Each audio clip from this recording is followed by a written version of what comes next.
What is going on, everybody? Friday. Figured we would hang out, talk about some crazy shit, do a little bit of paranormal session. Because, hey, why not? Great. Let's get the first dislike in because fuck the haters. Fuck them. And yeah. Before we really get started with the conversation tonight, I should probably throw this out there. I am not here to be politically correct. I am not here to be everybody's friend. I am not going to say things that everyone agrees with. I ain't no fucking cartoon character. Michael J, what's going on, fam? He says, fuck the haters. Yep. Double fist. Double fist, baby. So, the reason why, we throw it out pretty early every night, but we want to start out with that particularly because tonight is a paranormal night. So I'm going to share points of views with you guys. I'm going to share ideas and thoughts that you may not agree with, and that's totally fine. At any given time, if you would like to, throw what you think into the chat, feel free. We got my brother Mario here already getting in early for the paranormal night. So yeah, we are going to discuss a lot of different stuff, and if you guys have any stories or any particular thing that has ever happened to you, again, this is a place where everybody should feel like they can share, and I am going to do my best as far as while I'm talking to Brother Mario to keep track of the chat. And, if you guys have a particular comment or a story that you're saying, I will try and read it out. But one of the things that I need to start saying is people need to fucking ease up a little bit on how personal they take it if I don't read a comment. If I miss a comment, it's not because I'm mad at you or something like that. Maybe I just don't see the fucking comment. So as part of the chat, please do me a favor and understand that you're part of the chat and you're here to watch me and Brother Mario. And, if we happen to engage with you guys, that's awesome. But for the most part, we're here to have a conversation. And if you would like to be a part of that conversation, awesome if we get to you. But if not, there's still this whole thing right here that you can watch. So much love to everybody. Looking forward to this conversation because it's pretty layered. It's like we're on Shrek here, and we got a big old fucking paranormal onion, and we got all these layers to peel back. So there's so many different things that you could talk about.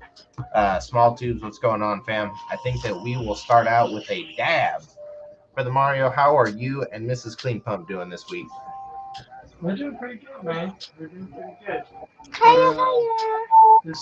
This Monday, I'm gonna be getting back to fucking consuming again.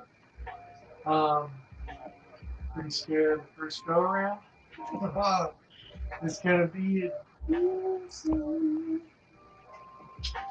You've been clean for quite a bit, brother. Like it's been a good couple. Sober October. Yeah, I started on sober October and it just kept going. And so here we are. Is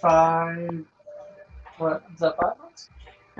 October, November, December, January, February. 4 months. Jesus. So it's a pretty good little chunk of break right there. So yeah, gonna come back. Probably feel like I'm fucking losing my mind, but it's good. Well, that'll be dope, brother, because that means next week we will be taking dabs together. So that's good shit. Yes. Ponytail Joe says, sup guys, adamant skeptic here, but listening in while I do plant maintenance. Well, much love to you, Ponytail Joe. And I will say it is a gnarly thing to me that there are, and what I think is the camp divides itself even though it's actually one camp. So there's people that believe in the same kind of stuff that we're going to talk about tonight. They just believe it in a strictly scientific type of way. And I that may not be you, Ponytail Joe. So I apologize. I'm not trying to say that's what you think, but I've noticed that a lot of times that's kind of what it comes down to. Is there's people that will acknowledge that there is a supernatural, paranormal element to the world that we live in, and there are things that as much, and that's the thing is I think another thing it comes down to is hubris, just humans and our inability to accept that there might be things out there in the world that we will be unable to understand. I think that there's that one camp. Then there is also another camp of folks that is very science leaning and would like to think that eventually science will be able to explain everything, including the supernatural, and we just have not achieved that level of proficiency with technology yet. And I think that that's a very interesting stance to take. But what I think is crazy about that is that we're not actually getting more technologically advanced as time goes on. As a matter of fact, what we usually do is we look back into history and try and retrofit things that we find to today's standards to work. So I I kind of take issue with that argument as it is because the way that I look at the world, we're actually not getting more advanced. We're kind of degrading. So it's not necessarily an argument that works in my, I guess, universe or the way that I put the world together. So that's the way that I look at stuff. Brother Mario, feel free to jump in at any time. Mrs. Clean Pump, feel free. It's awesome to have you guys here and have someone else on camera that can actually be part of the conversation real time. Because as much as I try, sometimes you lose a couple of things in translation when you're reading text. Yeah, yeah. There can be a lot. I mean, I think it just comes down to personal, your own your own way of thinking. You know, like I know a lot of people who are serious skeptics. You know, and I think for the most part, it's a lot easier path to be the skeptic and just say it's not there because it kind of gives you an ability to be like, you know, when things do go weird or you do have an experience, you just kind of to give yourself a little bit, well, to get rid of some fear, you kind of just try and chalk it up to like just mystery. You know, it's a lot easier to deal with things in that manner. You know, but there's a lot of crazy stuff that goes on that's just unexplainable. You know, and I think paranormal is one of those things where it's like, unless you've really gotten into a place or been in a strange situation where things can pop off, I think for the most part, most people don't even notice. You know, but if you're looking for stuff, you can find it. If you're looking for stuff against it, you can find it. It's really just for me, it's always been a point of like, you know, I've experienced, I can't explain it, so that's what I talk about. Can I confirm or not confirm for anyone? No, I don't think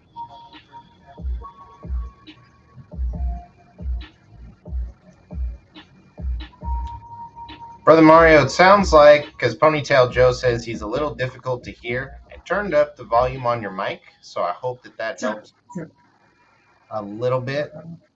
I Ponytail could Joe, exit and then come back because last time that seemed to help a lot. definitely. And if it continues, because that's the other thing is depending on how many people we have in here, we can just ask the chat. It may just be a thing coming through on Ponytail Joe's side. I can hear you okay, but we definitely want to make sure that the rest of the chat is able to hear what you're saying. He does say, well put, and I've always been open to perspectives and opinions differing from mine.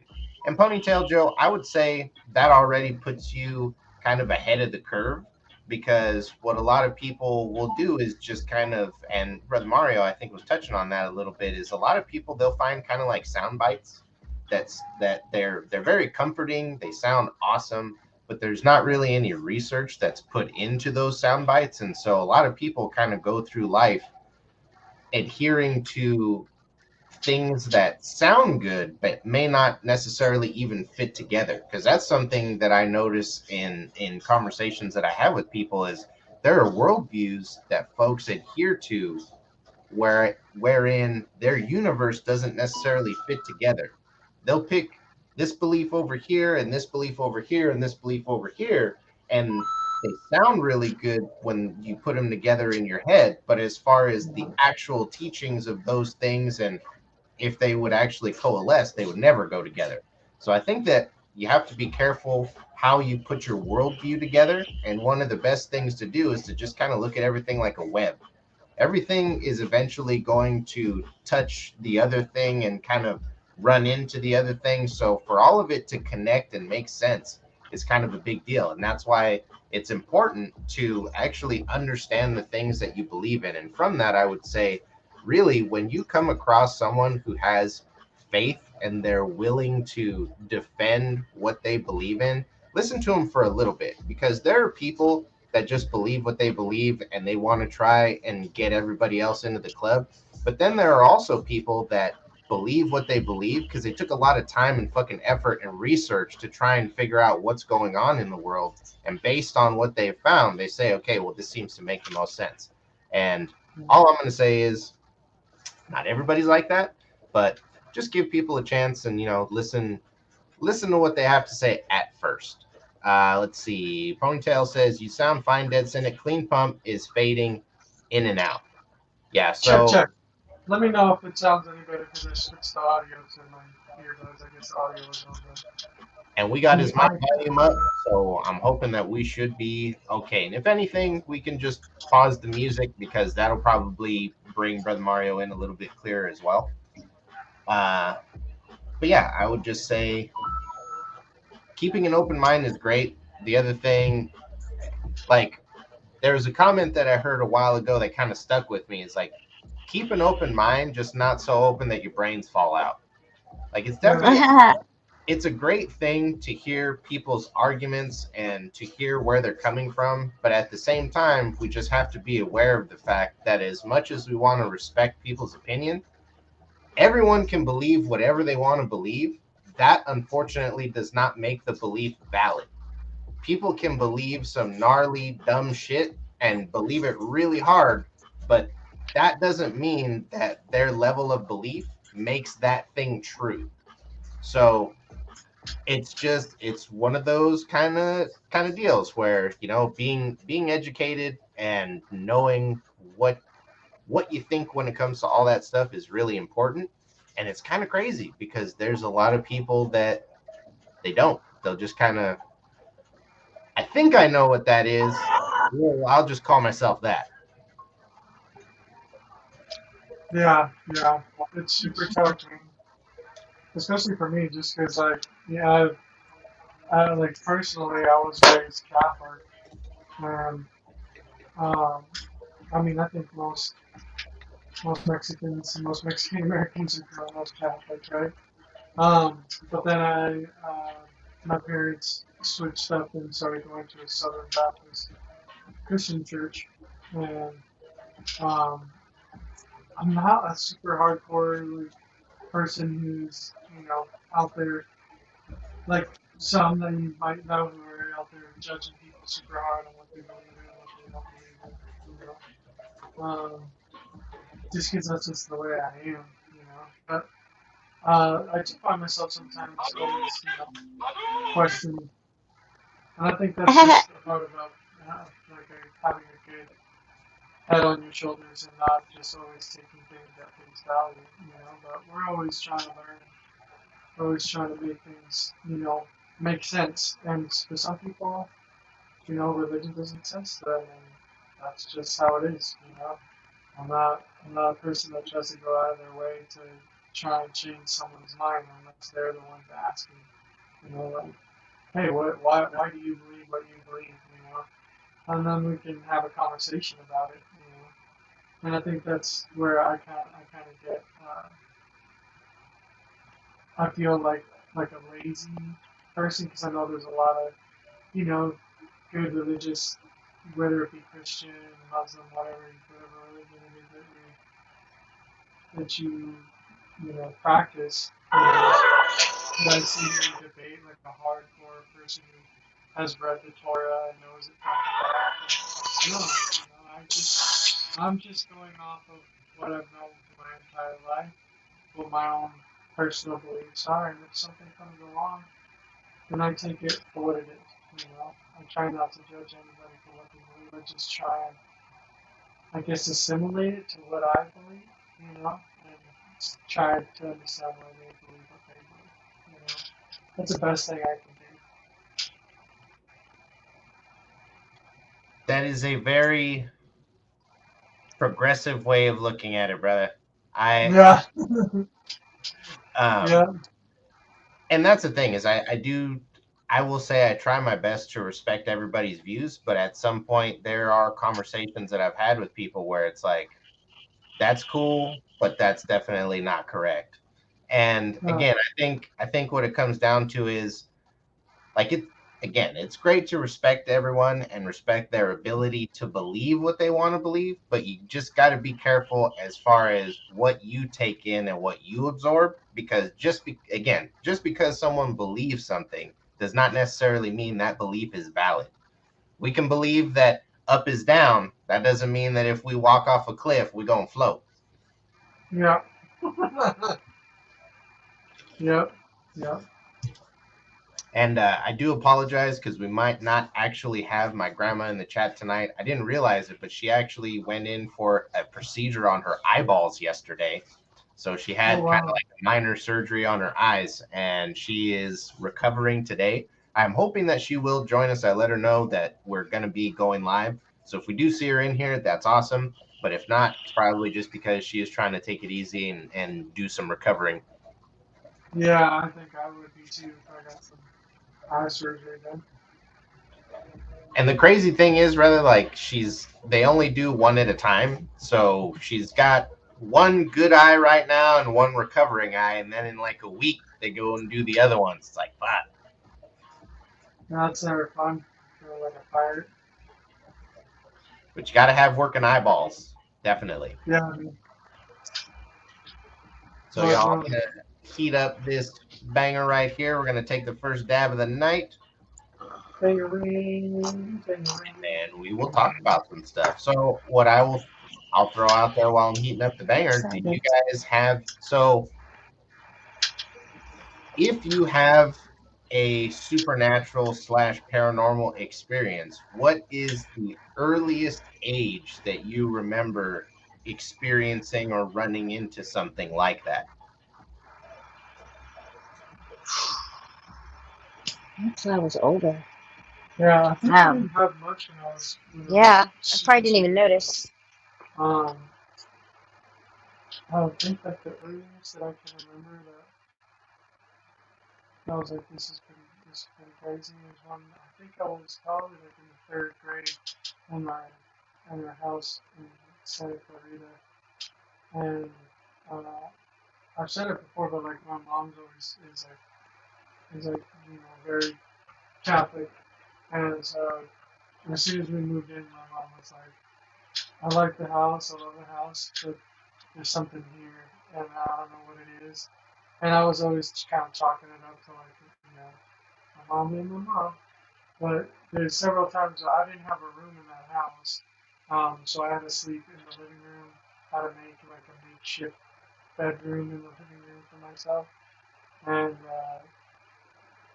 I remember a few nights when I was growing up when I would just wake up at like 3 in the morning feeling like there was something behind me. There was a couch that was right up against the hallway, and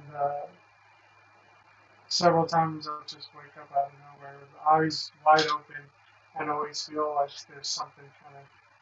there was something there that I just didn't want to engage because I was a little kid and I didn't know any better. But definitely feeling like uh, I guess some people call it like paralysis, where you're just kind of like you can't move, you can breathe, but I'm just like feeling like there's something right up against like my face. I'm being a little kid, being super scared, and my only defense mechanism was just to go right back to sleep. But I think that's like the earliest, so probably around like third grade in that house, and then having small things here and there, like everyone who would stay at that particular house by themselves when they were by themselves. Never felt like they were, on their own in that house. There was always something making noise or something creaking, something falling over. And, my sisters, I want to say my middle sister, when she got my oldest sister here for college, um, she said that there was a time where her bedroom door, which is, they didn't have a handle, it just had a switch lock. So it's like you had to like grab the switch lock to open the door. So she she herself one time said that she was asleep, and my sister sleeps like a rock. Like you gotta fucking kick her in the face to wake her up. And she like me just woke up out of nowhere, and she said someone opened the door and then closed it and locked it. And she said the only way to do that is from the inside. So she was super scared and didn't want to move. Didn't kept like looking at the ceiling because she said no one was in here. No one's in here with me. So little things like that, are hard to explain away. I think those are like the first real like what the Absolutely, brother. That's some scary stuff. And I found it's definitely a lot of people that have experiences as far as the paranormal, supernatural, it usually does start pretty early. I mean, there's people that have experiences, it starts later in life, but I think that's only because they barely start noticing it or it starts happening so heavily that they can't like ignore it. Um, but yeah, I think that for the most part, people that are sensitive to that kind of stuff or just people that are affected by it, because I think and like we can get into it more on another stream or even explore it more on this one, but I was raised Catholic as well, and I found that as a child there were a lot of weird things that happened, and then once I kind of stopped, let's say, praying the rosary or like praying to Mary, a lot of that kind of went away. There were still some things that happened, but I noticed that in my childhood, I was raised, we said our prayers every night. Like we went to church at St. Mary's on Sunday and, we did the communion thing. It was really heavy when I was a kid. And once I kind of stopped participating in that particular stuff, it, it kind of curved out. There was still stuff that happened, but it wasn't as often. mm, And I do notice like it's crazy as far as being a Catholic because it's almost that's a religion that a lot of people don't really choose. It's like generational. Like you're born into a Catholic family and you're basically just you're Catholic for most of your life. And there's a lot of people that like they don't even bother to really explore their own spiritual identity. They just say, hey, my whole family's Catholic, like I'm just Catholic. And they don't even really they're Catholic generationally because their family is, but they don't really understand what the faith entails or like what it's all about. and for some reason your audio got really robotic and high pitched right now. I don't know if it's fine or Uh-oh. So are you guys having a hard time it hearing sounds me? like you're on helium right now. All bad. Let me see if I can come back. Do I sound any better now? It's still the same. It might be just on my end. Let me And so guys, if I do sound weird, let me know. James G says first thing that I had happen to me was around 14 or 15. Well, actually at like 12 or something or so, something sat down on my bed at night, then my door slammed shut. Yeah, that paralysis is real terrifying. James G says, yeah, it's hard to hear clean pump, but Cynic sounds normal. So we may actually be having some issues on Brother Mario's end as far as the audio goes, because it does sound a little muffled on his end. And I tried to up the volume on his mic. But James, you are the second person. Ponytail Joe says, you sound fine. Mario sounds like his sound is going through your mic. Yeah, so hopefully with Brother Mario. Okay, brother. So do I sound any better? Yeah. Yep. Perfect. Yeah. Awesome. So hopefully that will also clear up Brother Mario's audio, and we will be good for the rest of the stream. But James G, I absolutely agree. Sleep paralysis is terrifying. I Oh have my God.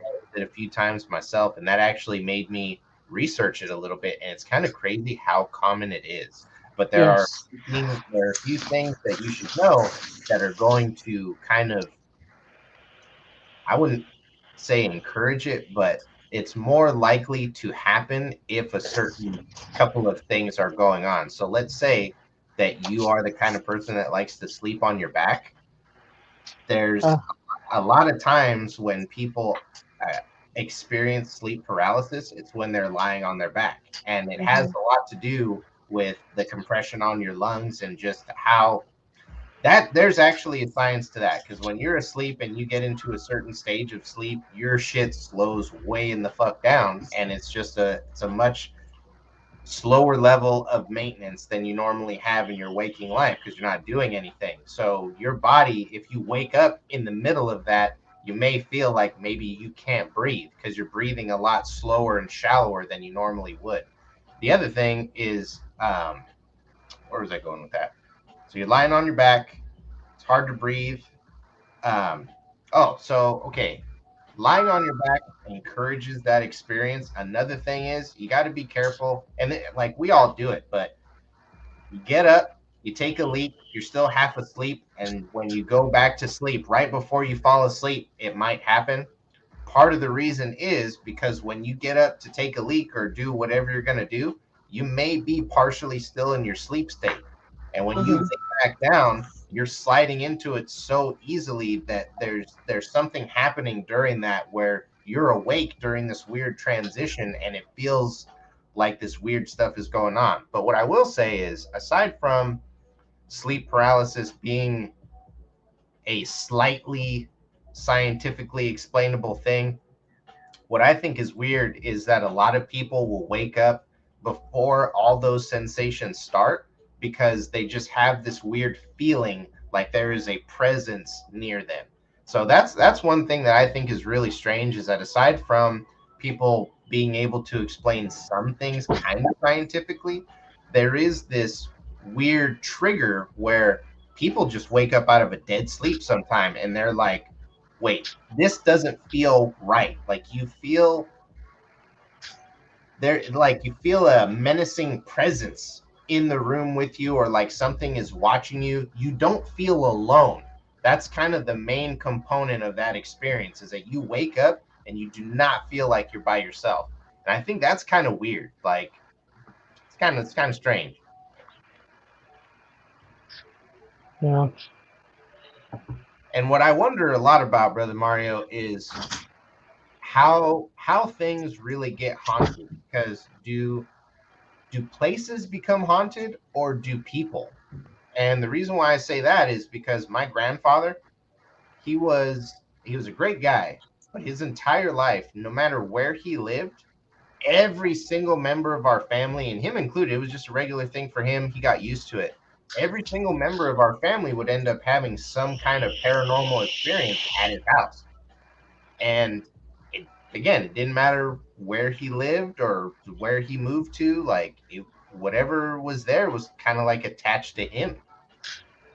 Yeah. Yeah. Like attachments.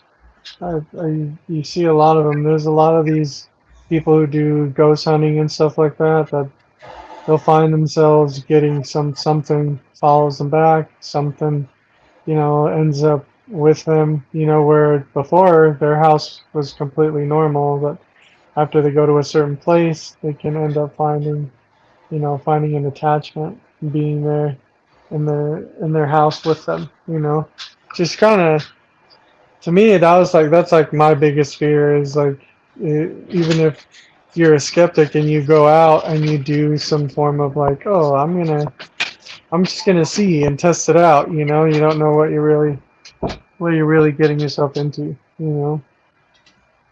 The first door you open could be the worst possible door you could choose. Unbeknownst.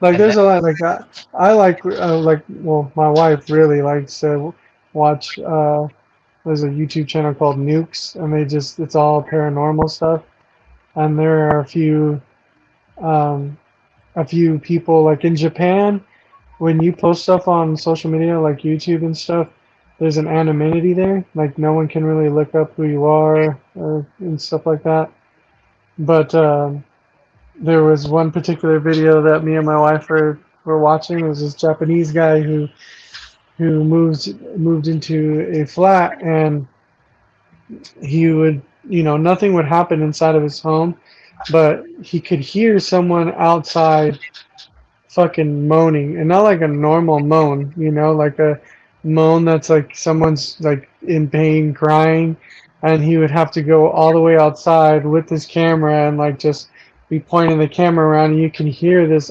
audible like the person's standing right there but there's no one there. And then one night it got like really loud and he took just like a pot of boiling water outside with him and then he like walked up straight to where the noise was coming from and kind of threw it and the voice got even louder like as if he threw it's that hot water. Yeah, it was pretty creepy and then he didn't post anything for a while on his YouTube page and then all of a sudden some like random randos were coming by his house like, hey, are you the guy who posted that stuff on YouTube about the wailing voice? Like, what's up? Where is it? Like, you don't know what type of response you'll get from something like that too. When a neighbor of yours like ends up like, "Hey, are you the dude with the haunted house?" So the best. he just stopped posting stuff on his YouTube because he's like, "Man, I'm getting random ass people showing up to my house. Like, it's the last thing I fucking want." The best example of that too, brother, is the Blair Witch Project.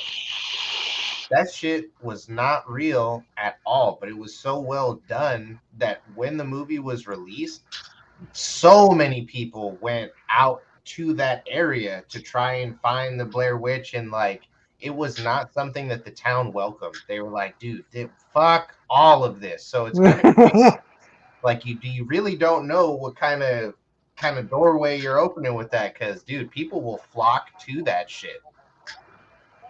It's pretty scary, man. Yeah, like those are the types of interactions you don't ever want to like just be randomly having like what the fuck is going on even if you're a skeptic. I mean, imagine if you like you don't believe in anything and you're all of a sudden you hear some weird shit like that, you don't know what to make of it, you don't know what the fuck is going on, so it's pretty All bad. crazy. We do have my grandma in here, Shirley Fernandez, saying true, and that was about something following my granddad. It was kind of the thing where just wherever he lived, there was something kind of weird going on. James G says, Cynic, I still remember the stories of those books on your shelf your family had written, your grandfather, I believe. Wild. So, fam, my grandfather made all three of the bookshelves that I have here. And the story that I tell as far as the occult in my family is that there are some great great grandfathers that I had on my mom's side, that they kind of got together and they were in a coven, and they actually, like, from what I'm told, six homies in the chat, what's going on, guys? From what I'm told, they actually, like, they were in the occult enough to where they made a deal with the devil. He showed up and they were like, "Oh fuck." And they got scared and they stopped practicing after that. So that's the story that's kind of been passed down the generations in our family. And as far as books go, there was a book of shadows or a spell book that was hidden somewhere in the property. What I was told for the longest time is that it was up in the attic, but my mom actually came into the chat one day and said that she lived at the house where that happened, and it was actually in underneath the floorboard, so it was under the house and not in the attic. So that's why it's nice to have family here to verify and actually correct me when I don't get a story right. Paulo says, Dead Cynic, clean pump, cool peeps. What's going on, fam? Thank you guys for joining us. We do have five homies in here. We got my grandma in here. Thank you for joining us, Mom. Hope you are recovering well. Much love and many good vibes going out to you. I only have, I think, like one shot in this bottle. What? What? The budget is tight right now, guys. So unfortunately, I don't really. And so it kind of it was fortuitous because we don't want to get too swifty on a night where we got to kind of keep our shit together so that we could tell these stories properly and get relay everything to everybody. So maybe one shot isn't the worst thing because I need to be able to remember these stories, but we'll definitely take it with you guys.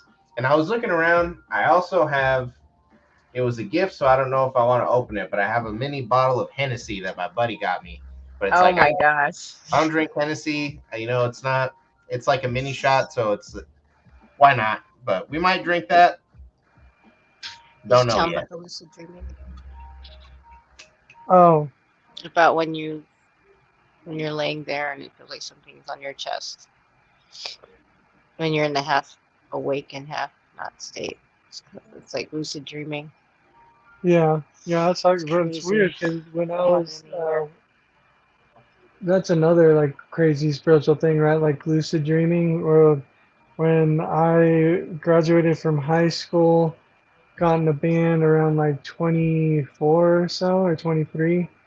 Um, we were like super into like just spirituality and like trying to like you know take a look at everything, but we got into this huge thing about lucid dreaming, and I started like trying to practice lucid dreaming, and for a while I was able to like do whatever I wanted to in my dreams, where I'm like traveling, I guess, into places that I knew really well. So like my hometown always seemed like super easy for me to like travel around in when I was lucid dreaming. Would that be And part of it? huh? So would that be part of that? I Like don't when you're know. half in and half out and it feels like something's on your chest? No, no. Mine is more like I'm asleep and I'm just doing wild shit in my dreams that I'm like super in control of. And I never knew why that ever happened, but I got super addicted to doing it because in my head I was gonna write like a comic book of the shit that I was just like randomly dreaming. And because it was all about like superhero bullshit, where it's like I had a couple of different friends at that time, and every single one of them was in my dream, and they all had different powers. I was able to basically do whatever I wanted to. Like it took me a week to learn how to jump really far in my dreams, right? So I would be at my house. As awesome as it is to fly, my favorite thing to do in a dream is the Hulk jump. That shit is so Yes, much fucking fun. dude, it was fun, and then like the first few times was petrifying because you're like you lift off and you're like I'm up here, and then you start to fall, and that's like that a few times I woke up fucking like I don't know how the fuck to land. I'm all the way up here. I've never landed. I never landed a fucking jump higher than like 3.5, 4, 5 feet. With my Ugh, with I my love that. feet. So, but once you start to understand, you're like you're in control of whatever is happening. You don't have the fear of falling Mm-mm. anymore because No. nothing's gonna happen. But it was like a trial and error thing for me every time. But I think I got addicted to it because it was like once I knew like I could Hulk jump around fucking town, and I was then Superman in mine. like flying was never a thing for me. Like I never got into like I just got into super long jumps, but my favorite part was landing. Was just like The feeling, Mm. the fall, yeah, the like how descent. do I know what this feels like, right? Like I don't know. I've never jumped out of a fucking Wow. plane, like how do I know what this feels like? Me just fucking falling down all the way Mm. down. Superhero fucking landing and shit on your knees. Mine was the opposite, where I'm on the ground and I was in the middle of a building and all there was like a hole punched in every floor. So I was able to be on the bottom floor and just shoot straight up all the way through and all the way through the building and out of the building. That was insane. That was and flying. The feeling of flying. Mine was the opposite. So yours was landing, Yeah. boom. Mine was going up. Like Mm. Let's see. That's pretty dope, Mrs. Clean Pump, because that's true. That's like a completely different focus on two different things in kind of the same experience. James G says that's awesome. It's like having more time when you can lucid dream well. And a lot of people do that. Like there's a lot. And so like to Brother Mario's point, how he was going to write like a story or a comic book, a lot of people will do that exact thing where if they lucid dream, they'll just wake up and if they can remember it, they'll just write that down. And lucid dreaming implies that you're in control of stuff. So let's say that you want to test out a scenario or something like that. You can imagine all that, and now you have a pretty good mental image of it. So makes it that much easier to write down.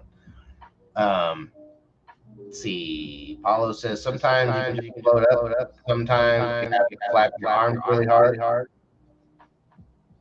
Brother Mario, we got an echo on your side. I cannot hear you, but I can hear myself.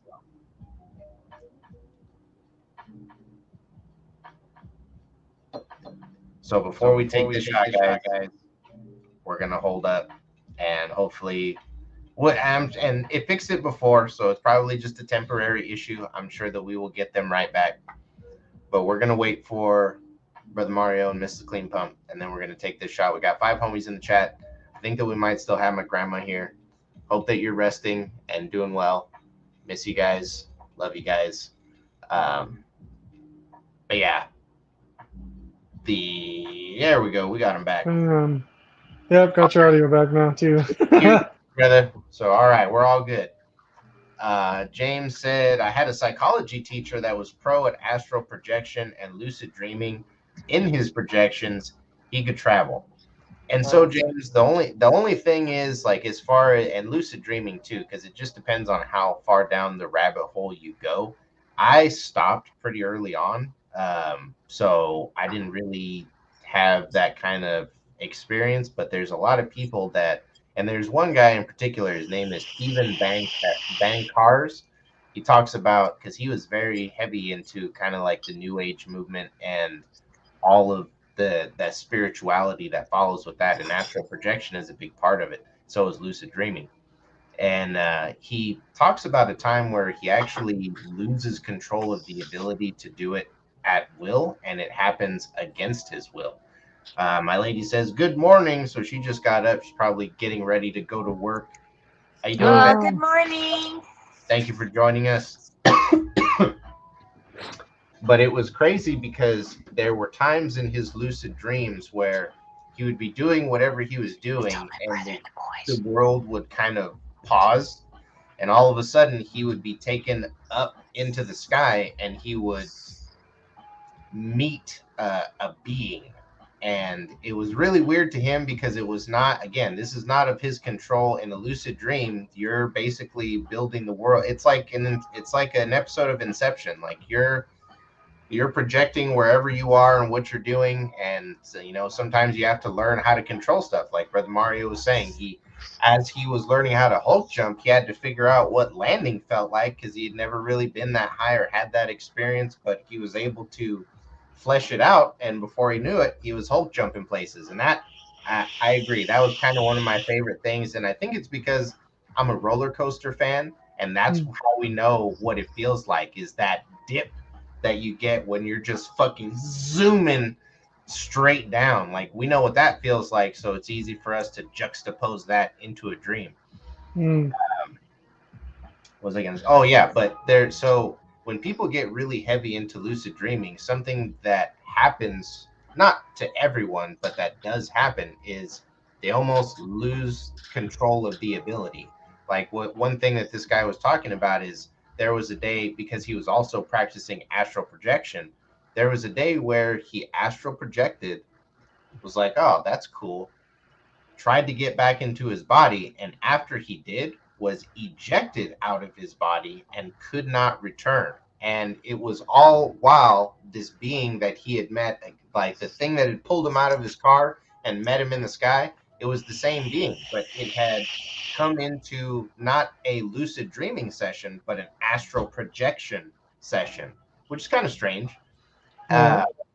So there's you just have to be careful, and Brother Mario mentioned this a little bit earlier when we were talking about ghost hunters. You have to be careful what kind of doors you open, and it's not just spiritually, it's mentally too, because the different Yeah. exercises that you can partake and undergo, you can look at it however you want, but I'm going to throw it out there like this. It's very possible that there's a all powerful, all understanding creator that gave us a particular design that has defenses in place that we may not even realize are there. And when we start engaging in certain practices like lucid dreaming and transcendental meditation, like basically meditation is clear your mind, clear your thoughts, be an open receptacle for any message that's coming from the universe.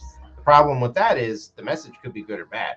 So you have to be careful what not just kind of physical stuff you do like to your body, but what kind of mental doors you're opening with the kind of training you're doing or the kind of research you're getting into or the kind of belief system that you just picked up. Like you really have to understand and notice how that's affecting your spiritual life because there is such a thing. And depending on what you practice, it's either very noticeable or not. Yeah, yeah, yeah, man. Yeah, my lucid dreams are pretty crazy. The best way I could explain it to people is that I would get super tired by working out, and then in my bed I would daydream into my sleep. That's the best way that I could explain it because I wasn't listening to anybody like, oh yeah, this is how you lucid dream, this is how you can make it go. I was just doing this on my own. Like I wasn't researching shit. It was just like, well, maybe if I like close my eyes and daydream, that's the thing that worked, for me, that I was able to like vividly close my eyes and vividly be like, okay, I'm at this place sitting in this blank meadow, and I'm sure there's just a bunch of photos I have in my own mind of what meadows look like and what I wanted it to look like. And then I would just go on these crazy sporadic adventures. And the craziest dream I had is when I had this particular friend who was an architect. He was studying to be an architect, but he was a really smart guy. And in my dreams, he was able to come up out of the earth, like anywhere there was ground or dirt, like he would be that mound of dirt that would come up. And one of the dreams, I was there with like the five friends that I had, and we couldn't find him, and he like in my dream, his face came out of the side of a mountain, and he was like talking to all of us off of this mountain, like this whole mountain is moving like a face and shit. That was one of the craziest dreams I've ever fucking had, where we were like assembling to go fucking kick whatever ass was like I was supposed to go kick. It's crazy how like basically I did that for a good like 2 3 weeks before like mentally I just couldn't do it anymore because it was like I wasn't going to sleep. It was just like I'm living this like whole nother. I was just laying there, but and like the brain fatigue was fucking outrageous. It was just like too much, and I think I just got so tired that I couldn't I couldn't string shit together like that anymore. It hasn't happened since then. Like I do have dreams now, especially since I've gone on a THC break. Fucking dreams have been crazy, or some of them are like very normal, I guess what you would consider normal dreams. Like nothing intense is happening, things are just happening, and you're just going through some motions. But there are some where I'm just like, what the fuck was all that about? Like, how am I dreaming this shit? This shit is so fucking random, man. Now, the other night, I dreamt that I was at my grandfather's old ranch homes, and like somehow the ocean was up against those homes, and the ground was just like deteriorating underneath us for some reason. And that's just like, yeah, that was just me trying to get the family out from where everything was. And I wasn't like, oh, I'm so scared. It was kind of one of those things where I'm like, observing the ground crack and split, and like it's like falling off like an edge, but not everything is falling. It's like the water is like fucking up the edge of the foundation, and it's just kind of like slowly crumbling away, and all of us are just trying to like get away from the edge, you know, but the edge just keeps like getting a little bit closer and closer, and then in that same dream where it's like it's getting closer and closer, where do you think it's gonna some shit's gonna happen? And like I turn around and now I'm in a fucking room, you know, with like yeah, it's like dreams are fucking so crazy sporadic for me now. I don't have any real control over them unless it's like something that I don't know what it is, but in some dreams the majority of the time is when I realize I'm in the dream is when somehow I'm in like a combative stage where I'm like fighting things off and they're getting the best of me, and then I realize like bitch, this is my fucking dream. Y'all are fucking dead right now. And then I just start fucking going off and killing motherfuckers like I'm John Wick or some shit, you know? Like, yeah, random ass shit like that now for dreams, dude. You guys ever have reoccurring nightmares?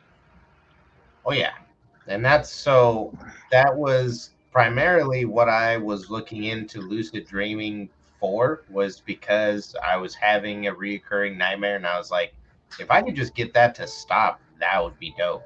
And Yeah, it did help, but I noticed that there was other stuff that actually helped me out that was totally different. So my lady says all the time, Paulo says reoccurring nightmares suck.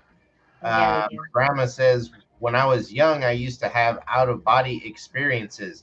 And so, but Yeah. Marco, what was interesting about how you described entering the lucid dream state is that's basically what she would do to enter an out of body state. Is she would lay down and just kind of daydream into that state of mind, and before she knew it, she was out of her body.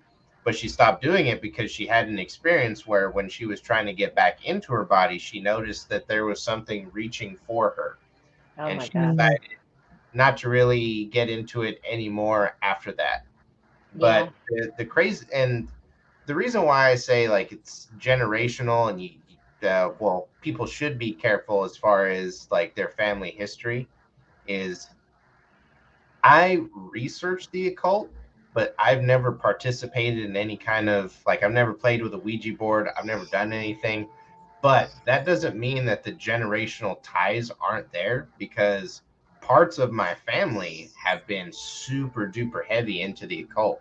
And the crazy thing is both on my mom and my dad's side. So those ties don't go away. Like you have to try and break them yourself. And you have to be like, it's worth knowing what your family has been into. And the crazy thing is that that kind of knowledge is going away. So like the old school traditions that people had, and just remembering their family history that far back as far as spiritual stuff goes, it's kind of going away. So I would say, like, if you have the older members of your family around, your grandparents, your great grandparents, like, ask them questions about stuff. Ask them questions about your aunts and uncles and their mom and dad and their grandma and grandpa, and just what everybody got into. And I bet you'll be surprised what they say, because Oh yeah. my family's gotten into some shit, man. It's kind of Yeah. crazy. I And believe my it. grandma's even specifying, she says, I saw the devil. So that's particularly what she thinks was reaching for her as she was going back into her body. And that's why she does not engage in trying to pursue out of body experiences anymore. But what I will say to that is part of it is the generational family ties. We're talking about a family where her grandfather was in a cult, a black magic cult, and would That's scary. encourage her psychic abilities, because when she was a kid, she all aside from being able to do shit like out of body experiences, she would have dreams about people dying, and they would always come true. So she knew within, Yeah. let's say, a couple of days of somebody dying, and she would say, "Hey, I dreamed about this person dying." Next day, next day after that, they would be dead. And so it became something that was uncomfortable for her, and she went to her grandfather to talk to him about it and say, like, what's going on. And at that point, he was like, this is a blessing. It's a gift. You need to work on cultivating this and you need to make it stronger. So there's definitely things as far as like family that can create ties whether you do or not. And you have to be careful. And if you know how to do it, break those ties if possible, because that shit will follow you around. And I really do think that's what happened to my grandfather, is that he was just, there was something in his family, or maybe something he participated in when he was younger, that he never got rid of, and it just followed him around. Tim H Yeah, says, that's so lucid true. dreaming never once helped me with reoccurring nightmares. I went through a slew of things for it. The only thing that helps is to partake in the dank. You know what? That's a great observation to make. And so at the end of the day, we're all different, and we're gonna have different ways of resolving those inner conflicts, those certain things. So I'm definitely open to ideas of how people tackle their own version of what we're talking about. But I definitely respect the fact that everyone's different, and one one particular way of dealing with it does not mean that's the only way of dealing with it. There's a lot of different ways that you can kind of handle these situations. My grandma says that's true. I was a child because his grandfather was doing the same as my grandmother. Yeah, so they were very highly involved in the occult, and they were encouraging her, seeing those kind of things affecting her, to strengthen those gifts, you could say. Oh, um, that's just so true. So true. The stuff would happen to me. I remember when I was younger, it would happen in increments of 2 weeks, 2 days. Oh, that was crazy because it's premonition, and it would be in signs, and that's nuts. Oh yeah. Rick homies in the chat, we're gonna go ahead and drink this up. We got my grandma in here, we got my lady in here, we got brother Mario and Mrs. Clean Pump. It's a good Friday night. We're talking about that paranormal stuff. It's for real. Thank you guys for chilling. Oh fuck yeah, it is. Mm-hmm.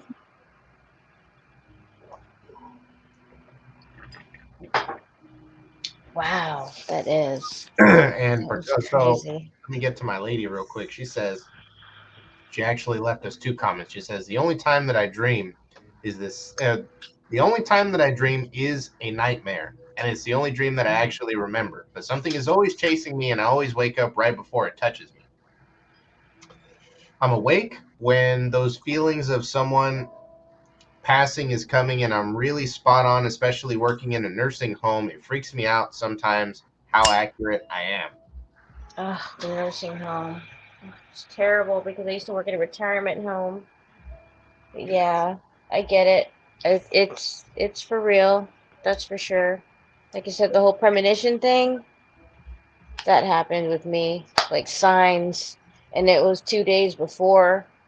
Then and I would know, and then oh, it was crazy. Like, and it happened to be one of my best friends, and like 2 days before that, I would hear his music, like Pink Floyd, and then I just can't explain. It's just a little signs here and there that it occurred. Because I remember I went to a Guar concert, and at a Guar concert, I don't know if you're familiar. Yeah, they like drench you in blood, right? Slaves Fake in the blood. corner, fucking like that shit is Yeah, crazy. So you look like when I saw them in concert, Miss, they started out with a big. It was a guy wearing a George Bush head and yeah, dancing around, and then the lead singer came out with a sword and chopped him in half, yes, and it started just gushing blood, and then they started, blood and then, yeah, everywhere. it was fucking crazy. So Yes, if you guys don't know who Guar is, look them up. GWAR. They are yeah, some thrash metal guys that have been around for a long time, and forever. they are as much about theatrics as they are about their music. Like they dress up in some crazy fucking get-ups. Like Yeah, their live shows are out of control. You're talking about insane. a lead singer with the big old prosthetic dick and balls. Yes. Oh my He'll, gosh. he'll be Yeah. standing and he'll just be swinging. Fucking, it's Yes. it's the craziest fucking thing you've ever seen, but it's so entertaining. Like, oh man, The that whole show. The whole show. And then I didn't even think about it then until I got home, looked in the mirror, and I literally looked like I murdered somebody. Like I was just the stained blood all over me. I was like, what the hell? Oh my god, it was so crazy.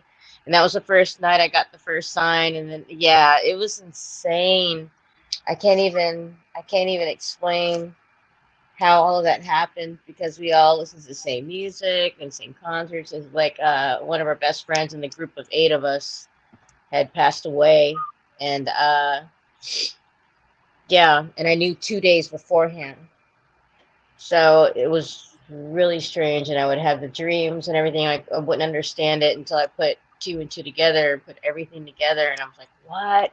And then when I had to be the one to go tell everybody in the group when he had passed, I remember my friend worked at we were working at the mall, and my friend worked at a Men's Warehouse, and I was like, "Hey, I need to speak to Jimmy," and he was just like, "Hold on, let me put you on hold." He put me on hold, and of course, Kyle's favorite song came on. It was Pink Floyd, "Wish You Were Here," and I was like, "Oh my god, I cannot do this over the phone. I gotta tell him in person somehow." But we were both working at the mall, and it was just kind of really hard, and it was just crazy the signs, and it's always like I said, it's always in increments of two. It's either 2 days, 2 weeks, 2 months. Stuff will happen to me like paranormal crap. Like I'll be in my office and my calculator will go off. Like I have an adding machine that has like this paper attached to it. So every time that you want to print what you calculated, it would just go. The thing was, the calculator was off. I would leave on a Friday and come back Monday morning, and all the paper in my calculator was fed through the. It was all on the ground. I'm like, what the hell? Like somebody was sitting there just calculating all day. And then sure enough, 2 weeks later, something happens. It'll be like, and then that in that instance, my doggy had died.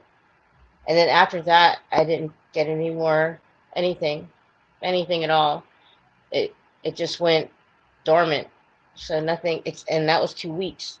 So I just don't tell anyone anything about that because people think you're crazy, especially when like yeah, you just don't say nothing because people think you're nuts when you the think that when you have dreams or little signs here and there, and you're trying to figure out what's going on, and you're like, oh my gosh, when you put two and two together, that's his favorite song.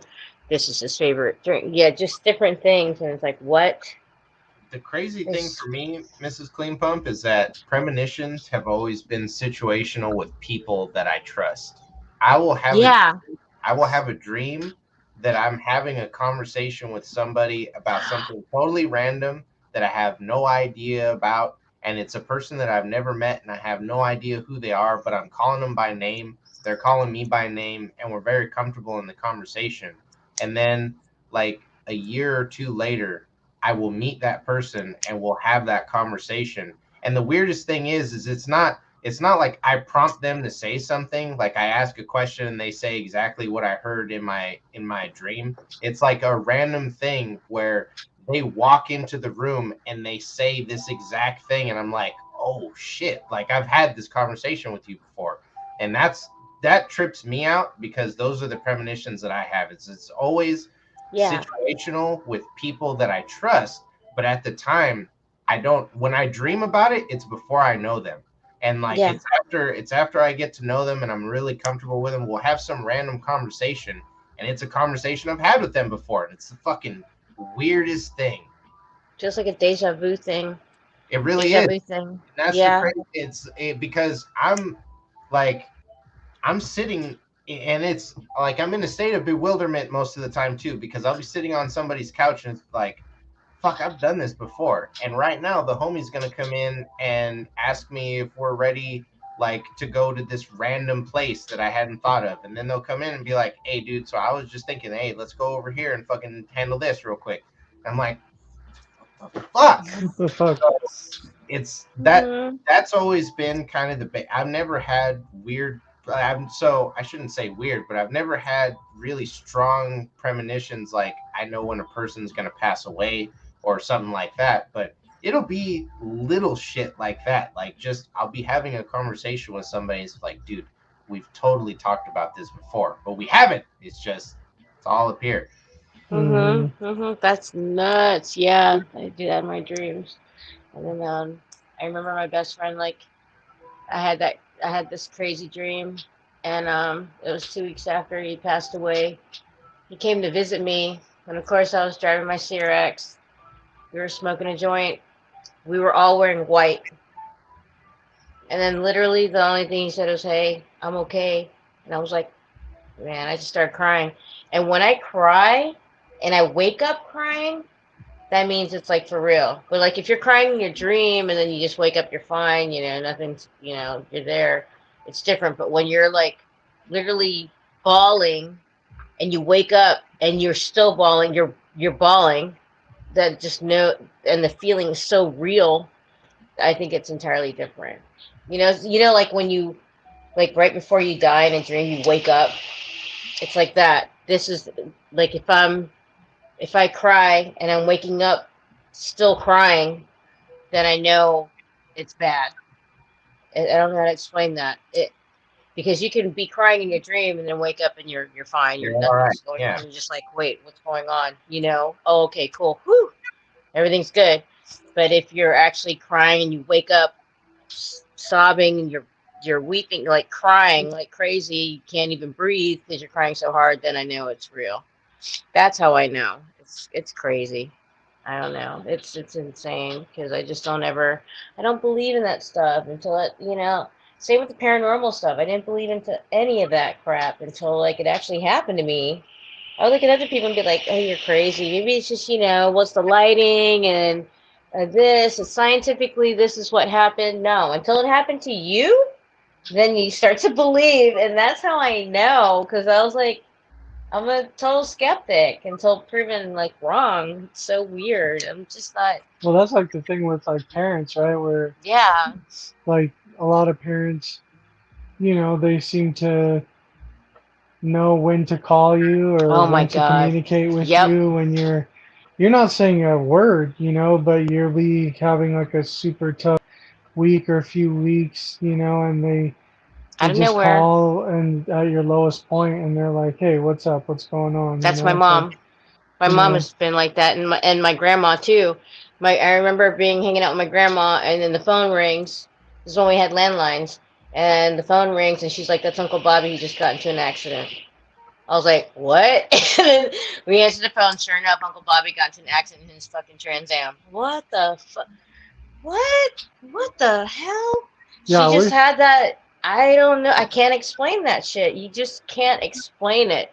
My mom is the same freaking way, and she's completely Catholic. How they're not supposed to believe in that stuff, but in the Philippines, I guess they do. It's weird. I don't know. I don't know how to explain it. Like I said, I was always a big skeptic until it happened to me, and then I was like, okay, I'm a believer. It took a few times until So like, yeah, it happened to me. I would rent a house and like the shit would be haunted, but I wouldn't know, I would just like, yeah, the wind was blowing through this and it, pried the door open. I would have some sort of scientific reasoning until literally I checked it out. No, that stuff really happened. And I was like, okay, this is getting really crazy. Either I'm crazy or, yeah, this is really happening. And it took a few and there's other times. stuff that goes on too, where like I remember the church that I was going to, the Southern Baptist church I was going to, there every year they would have like a group of older kids that would graduate high school. They would go on a mission, right? And there was one where my sister went. They went to China, where it's like super like you're not allowed to be handing shit out. Like you can get arrested for it. it's a And problem to evangelize. yeah, yeah. So they were having to go to like rural areas and to what they would call, spreading the gospel, or going out and just being doing a lot of what they call witnessing is their term, right? Where they just kind of tell them what's going on in their lives and how God has changed their life.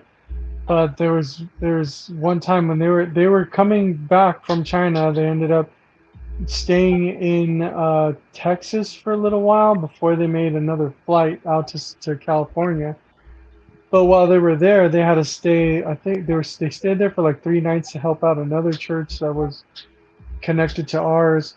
But they ended up staying in a house that was kind of rural area in Texas, and they had to all jump in a van and drive down a dirt road before they got to a cemented road that it was pretty much like a 45-minute drive to get to their church.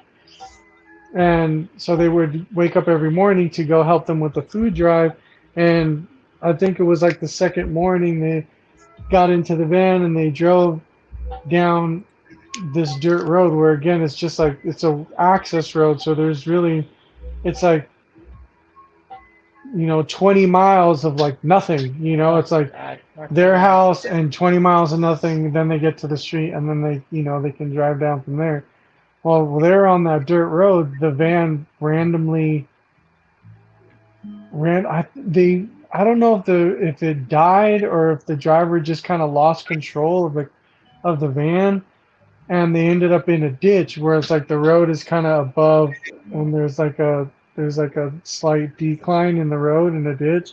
They ended up in this ditch, and they were trying to get out of this ditch, and they couldn't. And it was pretty much it was mostly girls. It was 99% girls. Like they were the guy who had led them um, into China and did their walks about in China. He was the only guy there, plus the driver. So they were like, trying to get it done themselves. And again, randomly, a set of like four guys just walk up out of nowhere, and they're like, what's wrong, guys? And they're like, oh, we're kind of stuck. If you don't mind helping us get out. And they're like, oh yeah, no problem. They fucking, help them get up. They pushed the van out, and they got on the van, and it was kind of like, oh, thanks a lot. It was very like short interaction with them. They're like, yeah, we'll help you. They helped them. They got them out, and then they're like, all right, thanks again. See you guys later. Like, okay. And they were driving back, and then one of the girls was like, hey, she forgot either like an itinerary or something that was important to have with them to go to where they were going. So their driver was like, oh, it's not big a deal. We're 15 minutes away. Let's just turn around and go back. We'll probably run into those guys and see if they need a lift. And they turn around, start driving back that dirt road, and those four men were nowhere to be found. And it's strange because there's fucking nowhere to go. It's just one dirt road. It's like you're gonna go in. They were the first house on that dirt road, and they were like a good 20 to 30 minutes from the cemented road, from the city road. And so they're like, there's no way in the last 5-10 minutes these guys walked this fucking dirt trail to get to wherever they were going to go to before we could turn around and run into them. Like they wanted to run into them again to like, hey, do you want to come down? They wanted to like talk to them and see if they want. And they again, nowhere to be found. Like, what, they just fucking walk off into the fucking wilderness? Like, no, it's just four random guys that were obviously just like, they seemed like they were walking down this road, and they never saw them again. It's one of those, it's like one of those weird life happenings where you're like, I wonder what that was. And so people don't have to believe in guardian angels, but crazy thing is, they're documented in the Bible as being able to take on physical flesh and bones. And there's people that have had, dinner with angels and let them into their house, and they had no idea because they just looked like regular people. So would it be so hard to believe that a creator, that saw somebody suffering and in a spot where they needed something, send a little bit of anonymous help. I could see that. But it's really cool to have evidence of it, because it's like maybe those four guys were super duper survivalists, and they just, yeah, after they met him, there is that small chance that they were just like, we're going off the beaten trail, we don't need a fuck this road. But Yeah. I mean, honestly, it kind of makes more sense that maybe it was just a little bit of extra help sent their way. And Right. that's kind of the crazy thing, is when you, because I won't speak for everybody, but for me, that makes more sense than for survivalists who are just out in the area around this guy's house, and they just happen to be there at the time when they break down. And instead of, again, taking the main road or walking any trail that's recognizable, when these people go back, they're nowhere to be found. Like, for me, it is actually easier to believe that maybe it was somebody lending him a hand and just saying, here, you Yeah. need this right now, here you go. Yeah, and that's the crazy part because the guy who was the driver, he lives at that place, right? And he knows everybody that drives up and down that fucking road. And he's like, I've never seen them before. I've never. They have to be like my neighbor's nephews or something, or some. And he talked to all his neighbors. They're like, no one's, just us. Like no one's visited, no one's been up. But now because of what of that happening, his neighbors were looking for these people, and none of them. They're like, no, we didn't see any guys pass through or walk by, nothing. And again, there was these, from what they said, they're like regular guys wearing jeans and a t-shirt, and they all had water bottles. So they're like, I wasn't there, but they all assumed that. They're like, okay, they're just probably on a walk, from the house down the way, where they probably walked one way and they were on their way back to whomever's house, but no one knew who they were down that road. Not one fucking person knew who they were. Like they're like, no, we don't know anyone that looks like that, or no one. And that's the trippy thing, is that they went as far as trying to verify who these guys were, and even people in the surrounding area are like, no. So Hmm. that's, yeah, like, you can, everybody in the chat, six homies, like, you can do what you want with that, you can interpret it however you want, but for me, it's very easy to see that there were just, somebody was looking out for him that day, and they sent a couple guardian angels to help him out with their situation and get along their way. So, you know, um, that's the Uh-oh. way that I see it. We can agree or disagree. My grandma, that's what she says. She says angels. It's possible. Hmm. It's Yeah. documented. Yeah. Most of the time, when people interact with spiritual beings, it's because they're in the form of a humanly guise, and that's the crazy thing. Is if you break down the word, etymology is really a crazy thing. And if you look at the word demon, when you break it down to the Greek, what it means is intelligent one. So, What? yes, demons are known for their intelligence. And what I think is crazy about that is, if you really juxtapose that on top of, let's say, what a demon really is, it's this malignant spirit that's been around since pretty much the dawn of man. That's trying to come up with our demise. So a demon would be really smart, because it is timeless, almost like it's been around at least as long as That makes mankind sense. has. It has enough time to study us, and I'm just going to throw this out there because this is how I put it together. That's why you have to be careful when you start engaging in, let's say, Ouija boards, or going to mediums and trying to contact Ugh. dead family members, because what happens is, you're not contacting dead family members. You're contacting the things that have been watching us our entire Yeah. family history. There are spirits that know us and our family members better than we know each other, because they've watched us in the most personal, most vulnerable of positions, and they've been waiting. They've been waiting for a chance to try and pass off as one of those people. So that's why I always caution people, if they're grieving or whatever, like, it's cool to pray about a deceased loved one, but just be really careful if like you're going to go to a medium and try and make contact with them, because it's very likely that what you're going to make contact with is something that has been studying you and your family for longer than you could imagine. So they're going to know. Oh my They're God, going to I know believe it. more about grandma and grandpa and aunt and uncle, whoever passed away. They're going to know more about that person than you ever will. And it's going to sound super convincing. That doesn't mean that that's what it is. So you got to be really careful with that kind of stuff. That's all I'm going to throw out there. Apollo says demons equal intelligent ones. Yes. So you got to be like, it's some crazy shit, fam, once you start breaking down words. And it's I even believe it. like, it's even obvious stuff that we don't really think about, because like, what is politics?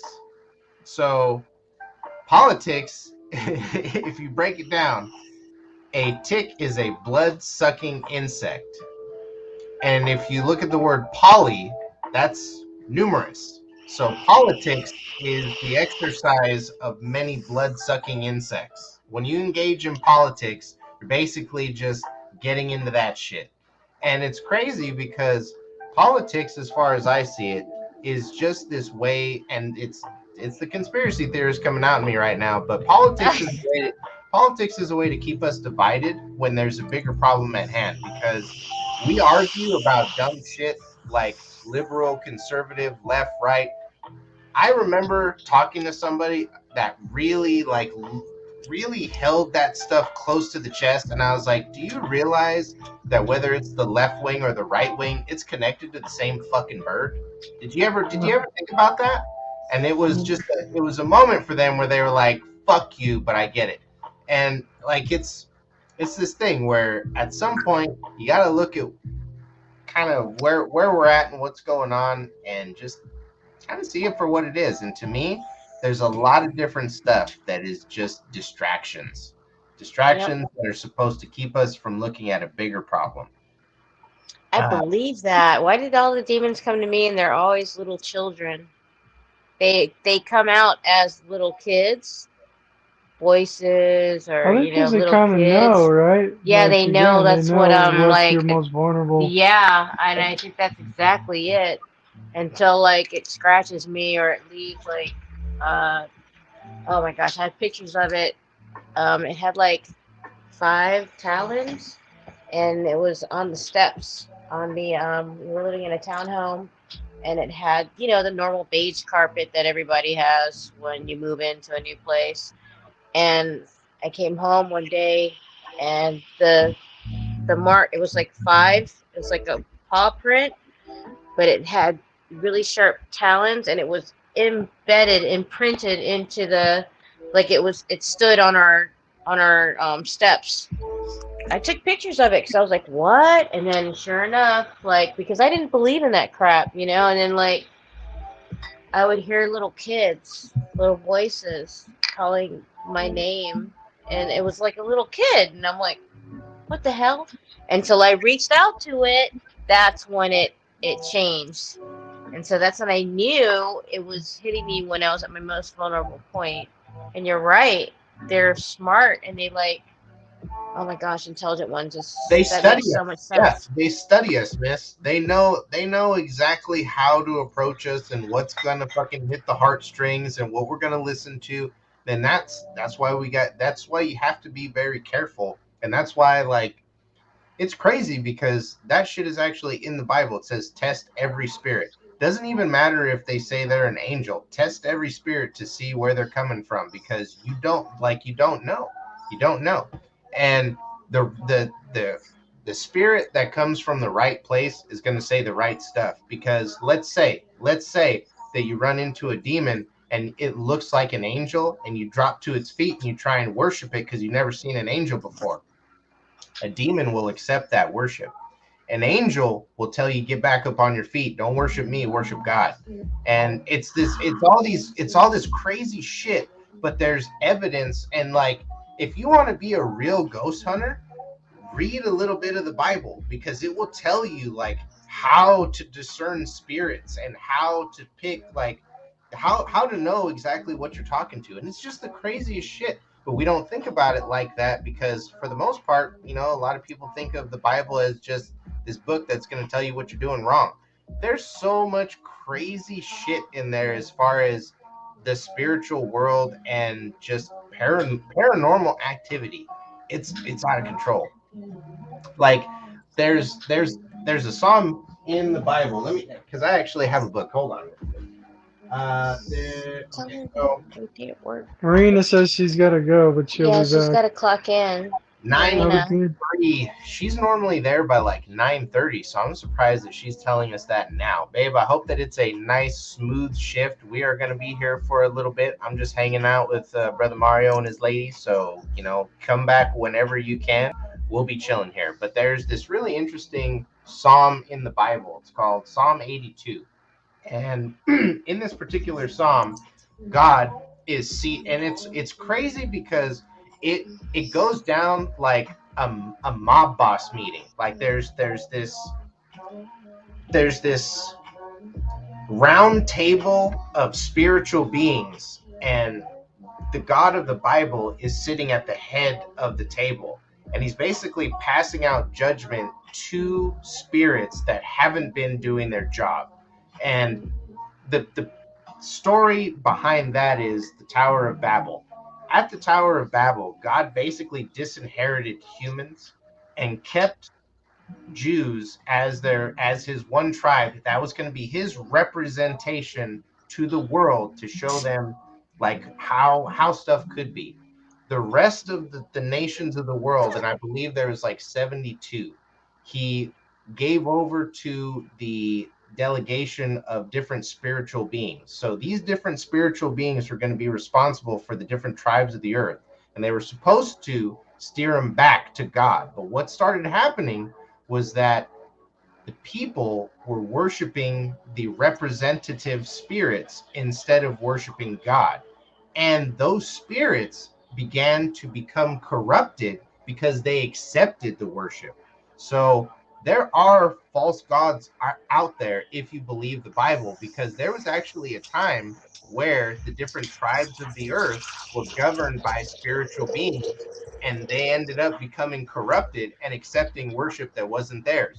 So there's an entire psalm in the Bible, Psalm 82, which is a meeting that God holds with all of those spiritual beings. And the crazy thing is that there are Christian scholars. There are people that actually read the Bible that are going to try and argue against this particular interpretation, because what they're going to say is that God is judging kings of the earth, and that he's telling these kings of the earth, you didn't fucking rule the way that you were supposed to, so I'm going to judge you this way. But the gnarly thing is that if you read the text the way that it's actually written, he's judging spiritual beings, and what he's doing is he's cursing them to die like men because they didn't do their jobs. Because if you're an angel or a spiritual being, you're eternal. And what he's doing in Psalm 82 is he's telling these so-called kings of men that they're going to die like regular men. Now, you don't tell a regular dude that he's going to die like a regular dude, because he already knows that. But you might tell an eternal spiritual being that he's going to die like a regular fucking man, and that would be pretty scary. So Yeah, there was a crazy thing that I watched this thing called History Dose on YouTube, and it goes through history and stuff. And we all know of one of the greatest, what would you call him? Well, what the hell is his name? Um, one of the main leader of the Mongolians, Genghis Genghis Khan. Khan. Genghis Khan. Okay, like if you go through some of the stuff that he did, like the particular places that he went to conquer, he would tell those kings of those lands, like, I don't know what you did to piss God off, but I am the motherfucker here. Basically, I'm gonna slaughter everyone fucking here, and whatever you did must have been pretty fucking bad for God to send me to your doorstep to fucking do this, you know? And that was something that would like kind of freaked me out. That I'm like, how would Genghis Khan be like, your God is fucking pissed with you because I'm here?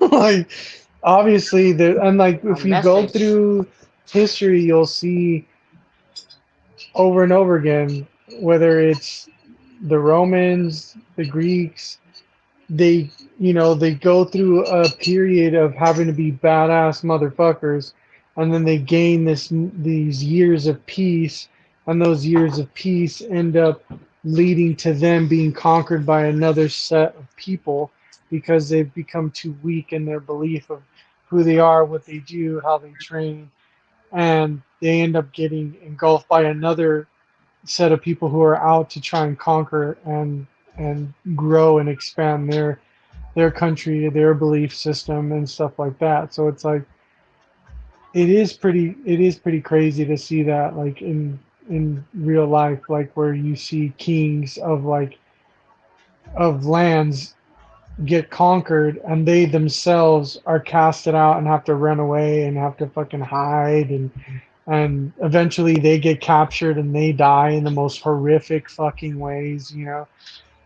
It's pretty crazy. And for someone like Genghis Khan, who you would think like there is no God in that guy, like he's just going around fucking just conquering shit and slaughtering people. Yeah. Like you would, that's the last thing you would think would be on that guy's mind of like, I am God's retribution on your ass. Like that's the last thing you would just think like that dude is just like, I'm just here to fucking kick ass. This is what I like to do. I like to see death and fucking hell on earth. You know, like you wouldn't think you would have any reference to gods or any gods. You know, he would think of himself as a god. So that was a crazy thing to learn of Genghis Khan telling a particular king, um, you know, like, hey, I don't know what the fuck you did, but to piss your god off, but I'm the I'm the guy that's come to fucking hand you your ass because your god is not fucking. You've been fucking around for too long, man. That's Shit insane. stops now. Yeah, Mm-hmm. right. And it's not like he's a good force or he was like this force to bring peace over your land. Like, no, he was just there to destroy shit. You know, like you are gonna become a part of whatever the fuck I say. Hell yeah. That's insane. Mhm. God, and so crazy thing is that there's scripture that actually supports stuff like that because God can use the ungodly to still send a message. Like there's a lot of times where God used someone that wasn't what you would call Christian to do something that sent a message to the followers that really made an impact. So the crazy thing is that actually fits within like a biblical worldview of somebody being used, even if they're not Christian, somebody being used by God to, like inflict judgment or punishment. Like that's some crazy shit. Yeah, man. And Yeah. even crazier if they were to, let's say, be aware of it and be like, man, you fucked up because whatever happened, God sent me to fucking clear the bill, and it's not good, homie. Yeah. That's insane. Right. Like Like yeah, messengers that or was something something. that Like, really was. I was like, well, what the fuck, man? Genghis Khan is out yeah, he here was telling a ruthless. motherfucker like, you know what religion you are? Yeah. All right. Well, you've been fucking up because your God sent me to your doorstep, and I'm here to fucking pretty much just do what I want. Mhm. It's the end. Whatever you got Yeah. going on, it's the end. Yeah. Yeah, he was Yeah. ruthless too. Didn't they find his like his whole army and all the statues and No. Yeah. That was another thing where like just going to keep going on fucking Genghis Khan. Like there are no records of like what really happened to him after his death because the people who buried them or the people who buried him had to like kill off these other people and these other people were meant to kill off these other people and it's like he wanted his shit to end Like that's why he's one of the only tombs we haven't discovered. We To don't this know where Genghis Khan is fucking buried because anyone who would have known is fucking dead. Like no one knows where he's buried. at least 2,000 witnesses, brother. They were killed by the personal guard, and then once they got home after they fucking did what they did, they fucking off themselves, or they were taken out by another guard. So yeah, literally anyone who was actually there who knew where it was is dead. And I think that's probably one of the only reasons why he hasn't been grave robbed yet and we haven't found it, is because there was no, like, nobody was allowed to know. And that's some crazy shit. Like, he, I don't know of another human being who's ever been able to do that. right, that doesn't, like, I'm, because I'm trying to The figure Chinese. out, like, dude, those that personal guard must have been loyal as fuck to be like, not only are we gonna eliminate all the witnesses that were here, but once we get home, that's the end. Paulo says Clean Pump could narrate a History Channel special on Genghis Khan. That's what's up. Yo, I'm telling you, man, check out that YouTube channel called History Dose. That's the only reason I know. There's some other crazy stuff on there from history, like how the Plains Indians lost their power, how there's tons of like rare battles you will never fucking hear about from samurai versus like samurai versus Vikings, like battles that took place, I mean, thousands of years ago that are like they're in history, but not a lot of people know of them. But they're pretty interesting to look upon because those, I again like man, They sound like the Chinese, where they like if they BC kill times somebody, were they kill fucking the whole crazy, man. Like emperor and everybody involved. Like they kill everybody, nuts. everyone, their families, everybody.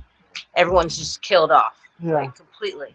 yeah, it's pretty nuts, man. Like when you really think about how things were way back in the day, how Indians were able to make knives out of certain particular stones that they Samurai. found on. Yeah. It's it's nuts to think that all that was going on. And the Can you crazy thing imagine is, living back in brother, the day doing that with is, swords and stuff, fighting well, for you your know, family? the crazy thing is how we kind of take for granted what they were doing, because like the arrowheads that we see now that are made out of obsidian, not everybody knows this, but obsidian is sharp enough to actually cut a cell in half. So, like, if you're trying to do surgery or you're trying to patch somebody up, having an obsidian knife or an obsidian blade is probably one of the best things to avoid, like, infection and all that kind of stuff. So, like, it's weird how we have these examples of people that have these amazing connections to the stuff that they use, but we we take for granted how complex those relationships and how intricate their knowledge of stuff was, because a lot of people see Native Americans as really simple, like not very sophisticated folks, whereas their social structure, like the way that they did things, they had a complete society. They didn't need fucking currency or anything like that. They were all good. But we look at them as like some kind of lesser form of human a lot of times.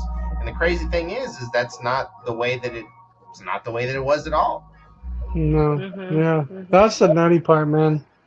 The how many societies, just like Indians themselves, Native Americans, and like even from where I come from, shoot, man, like my ancestors would kill people in order to make the sunrise. They thought, like there's a lot of stuff that is like I know some people have probably seen Apocalypto and shit, like how crazy that was. Like we think shit is crazy now with the amount of technology, guns, weaponry we have now, but like back in the day, it was just Ruthless. it was I couldn't so imagine. brutal, man. It was Like brutal. I couldn't imagine that. Like The crazy thing fighting is, with though, is if swords. you if you really start to look into that stuff, though, how much of a spiritual component, since we're on paranormal night, there is to that, because they would, like the Mayans and the Aztecs, one of their main gods was Quetzalcoatl, who was a hmm dragon who taught them how to sacrifice humans. So it's Sacrificing. crazy.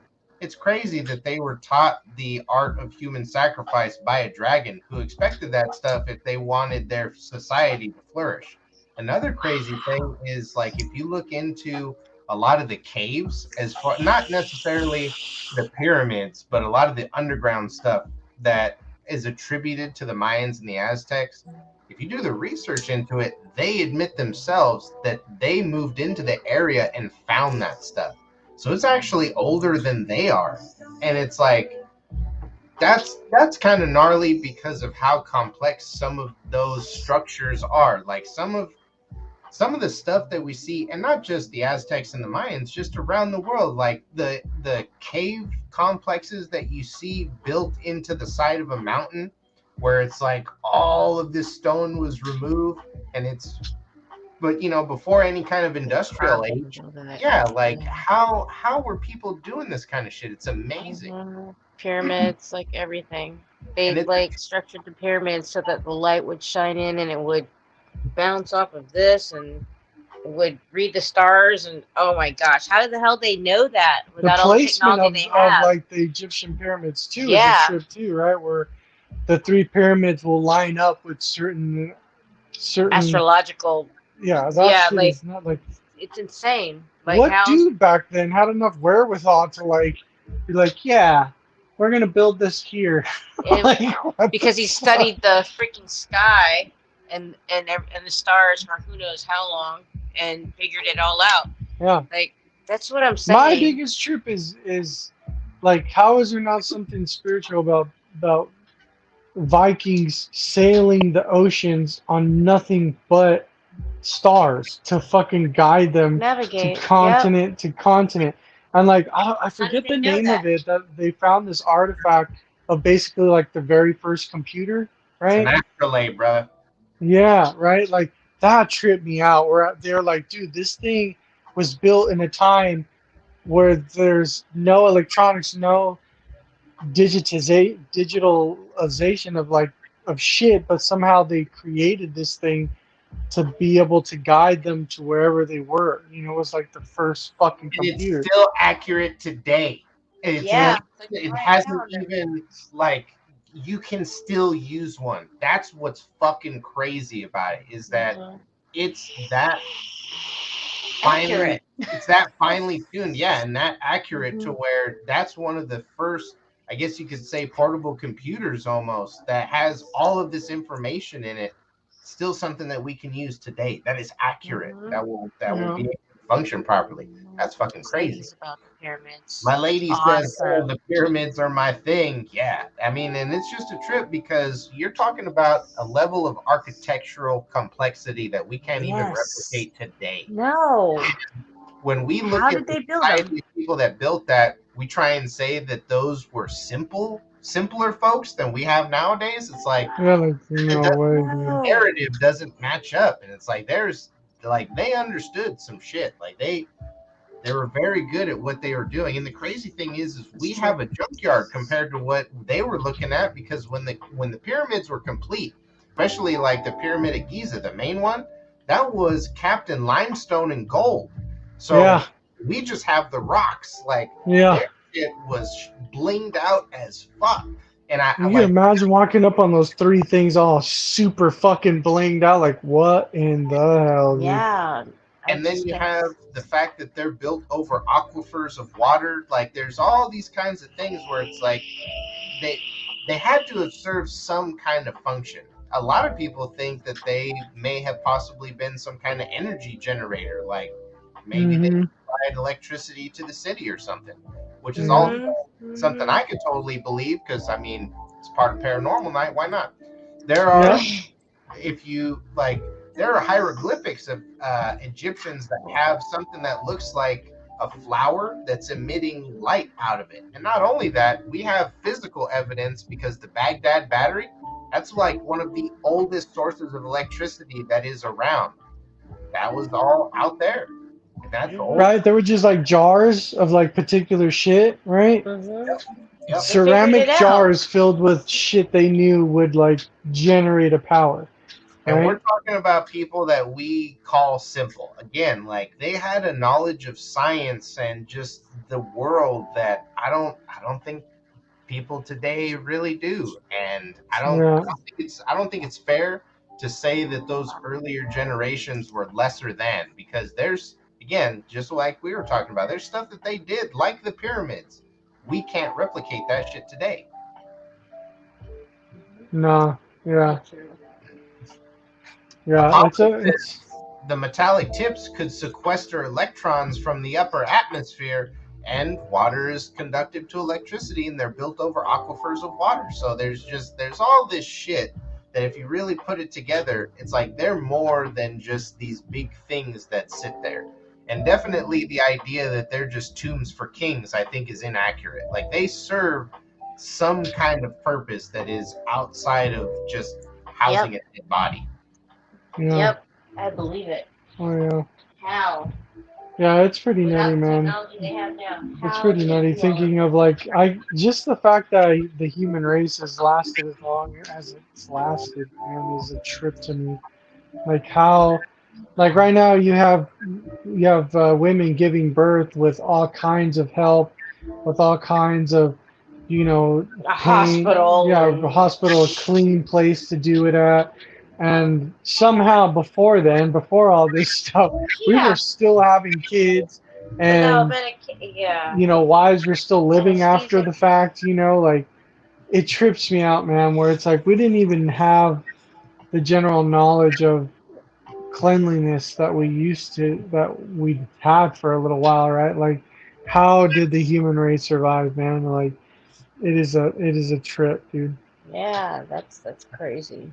I can't even Well, believe you that. know, a lot of it comes from, well, so crazy thing is, like, there's scripture in the Bible that's like, let's say you touch a dead body, wash yourself before you do anything else. So the idea of cleanliness and actually making sure that you remove stuff from your body after you do certain things is stuff that dates way in the fuck back. It's just whether they applied it to, oh, there's a scientific reason for this. It The gnarly thing is, at that point, I don't think it really matters, like whether or not it, it was just good advice. So, but it's just gnarly that it's that old, and there's actually stuff that, before, what was his name, Pasteur came around and told the nurses to start washing their hands at the clinic and shit. There was actually stuff way back when that was like, hey, if you do this, maybe clean yourself off first. Mhm. Mhm. Yeah, Yep. the invention of soap gave us what, like an extra like 30 years of lifespan, Shit, at least, brother. right? Like the minimum, I guess. All right, I'll be right back. I gotta take a leak. We're coming up on 2 hours into the stream. It is Paranormal night. We got 5 homies in the chat. We got Brother Mario, Mrs. Clean Pump. Thank you guys so much for hanging out. I really appreciate it. Hope you're enjoying the conversation. To anybody that's in the chat, if you guys have anything that you want to share with us, please drop it in there, and we will try and share it with everyone else. Yes, sir. That's So awesome. Apollo says, I have a theory about flying carpets. Please do tell, man. Marina also said, well, the human race has been wiped out before to start over, and the flood did happen. Yeah, that's another crazy thing that we haven't even touched on. Was that in the The Bible, Great Jay? Flood. Like I was telling Alexis about this, where there are some guys who studied geography of all over the continent, and they started to find out that like the Great Plains, if you look at the Great Plains, they're like these massive rolling fields, right? And so you can start to see ripples in on the earth, and basically how this geographer explained it was, archaeologist and geographer explained it, is that there obviously was a great flood that had happened. I mean, all you have to do is go to the Grand Canyon to figure that shit out, right? Like, there's obviously a massive amount of water that was there that's receded and left the Grand Canyon the way that it is. And that's like that's like a big thing for me. Where if you look geographically, you can see that. I mean, these massive boulders that have been left in the Yeah. plains, where it's like, where like how the fuck did this get here? When we go to Vegas, like we were driving to Vegas, and you can see all the different Yeah, all rock formations. Like, yeah. how did that become the Yeah, way it's that like you it can did? tell where it's like this We're hasn't been eroded. underwater. Yeah, Like, all yeah. this plant life that can live without water now, but it's all so obvious that like at one point this was full of water and you can see like We're eroded, and where the water how had it come made, up to these top levels and like slowly has drained down. yeah, You know, like slowly throughout. it's Yeah, pretty crazy, man. yeah. That's insane. So Hmm. Apollo said flying carpets made of silk, static, electrically repelled by sand, turn turn to glass. Oh, facilitates transportation of goods across desert. Made of glass roads easily via large lanes facing hot sun onto the sand. Silk is repelled by glass, so the silk carpets could levitate above the glass rods. Wow. Ah, that's a pretty cool theory. Wow. No And So that's the problem. why they other had like flying carpets and the in the gnarly thing stories. about that, Apollo, is if there's no upkeep, the glass is just going to deteriorate in the sand. So you would have kind of no record aside from any like remains of the stuff that you dug up that wasn't glass. So that Hmm. like after it disappeared, you wouldn't even know it was there. Yeah, that's Just turns into insane. sand. Yep. Hmm. That's a crazy theory, fam. But it's definitely plausible, especially if there's science there to support it. Because, and that's the thing, is it's definitely not like a widely accepted thing. But all I'll say is the reason why we still call it the theory of gravity is because it hasn't been proven as sound yet. So it's a theory because it's a theory. And what I actually believe more in, aside from gravity, is more like buoyancy and density. If Mm. something is lighter than the medium that it's in, it'll probably float. If it's heavier, then it's probably going to sink. And if you have a way to manipulate those different aspects of how things interact with each other, then you might be able to levitate something. If you can take control of the magnetic field around it and, manipulate it in such a way. Sound is crazy, right? Like they're starting to figure out that certain sound can levitate shit. Like they have plenty of videos on YouTube. If you go to YouTube and see sound levitation, you can see that shit. And not just that, but like there's another cool video you can look up that they put sand on top of like a screen that's above a speaker, and they'll play certain like chants, I guess you would call them, from like Egyptian times, and you can see what frequent like when they are singing, they'll have like a particular frequency that makes a particular pattern, like a sound wave. That because they pour sand over the screen, the sound generates this picture, I guess you would call it, right? The sand makes a particular picture on top of that sheet that they have above the speaker. The sound wave creates like this crazy looking photo, or a crazy looking, um, it's escaping me, like a design, like a crazy design within that glass or within the sound. Geometric shapes based on the particular frequency that's tuned into the sand, brother. Yeah. Absolutely.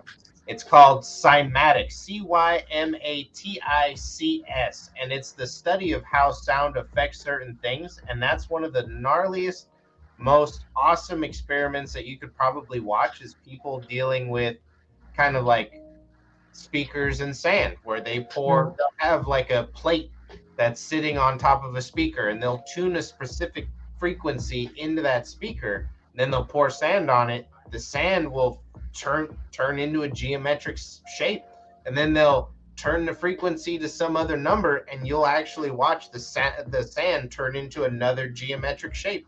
And the gnarly Right. thing is that it's not just, well, it all has to do with sound. So while you could tune a frequency into a particular medium and make the sound, make the sand, make that shape, there's also different audio cues like Buddhist prayers and different chants and things like that, where if you do the same thing, you play that through certain mediums and you have some sand on top of it, it's going to take a particular shape. So Right. it's pretty gnarly, and it's definitely it's definitely proof that we're affected by sound in more ways than we understand. And the crazy thing is, if you think about it, the human body is over, I want to say, like at least 40%, but possibly over 50% water. Water has a particular component to it where it retains memory to a certain extent. And there's studies that have been done where a guy will play like somebody reciting a prayer in front of a glass of water, and then they'll freeze that water and they'll look at it under a microscope, and there's all these, exactly like cymatics, there's all these different geometric shapes that form. They look like snowflakes and all these beautiful things that take place. But then let's say that this guy pours a glass of water and then he says certain phrases like "I hate you," "I want to kill you," and then he puts that in the Oh, freezer. There's no shape whatsoever. There's just all these blobs and there's nothing that takes form. So there's scientific proof that liquid retains memory of a sort, yeah. that Yeah. the types of stuff that you throw out there, it actually affects the world to a certain degree, which is crazy. Yeah. Yeah, I think I remember very vaguely, like I was watching something on YouTube about how water that has had like poison in it, and then they filter that water and taking out all the poison from the water, that you, if even if you still drink that particular water, it still has some effect. Like water retains some form of that somehow, even though we can't scientifically trace any harmful things in that water, that it still has, it like has some memory of it. It's pretty crazy. It's been tainted. It's no longer good. Right. Paulo says, "Thanks for letting me express my wild theories." No problem, fam. I mean, we're Wow, just here to theories. listen and discuss stuff. And the cool thing is it's one thing to have a theory, but you actually have science to back up how it could be plausible, and Yep. that's really neat, because a lot of people, they might have an idea, but there's really nothing behind it. It's just a cool idea. Whereas you've actually thought about how the science would apply to the situation, and it seems like it's actually a pretty plausible thing. And again, it makes sense to me because you have, let's say that you build these glass highways out in the desert, Takes and then 45 of the those society that chips builds to them equal collapses or is unable to whatever maintain them. amount of When they caloric you can deteriorate, with just every like Brother Mario said, that's just going to turn into more sand. 1 gram of So sugar. it's not even going to These are affect actually the healthier rest than of the chips. area. And at that point, let's say that society disappears or whatever, that's just going to get covered up by the millions of tons of sand that's out there. No one's even going to know that it's there. And I wonder about that sometimes, because it might as well be another ocean.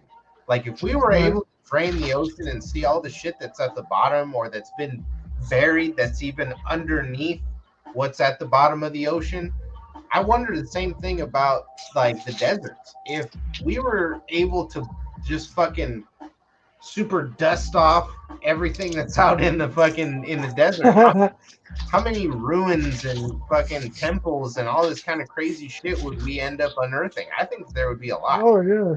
There's hundreds of millions of miles of shit we've never even put our fingers on, right? Like that's a nutty thing for me to think about, how like crazy that is. There's just so much stuff that's just hasn't been touched by man yet. Less Like than that's 10% of the oceans, brother. I want to say yeah. something like 7 or 8% is what we've explored.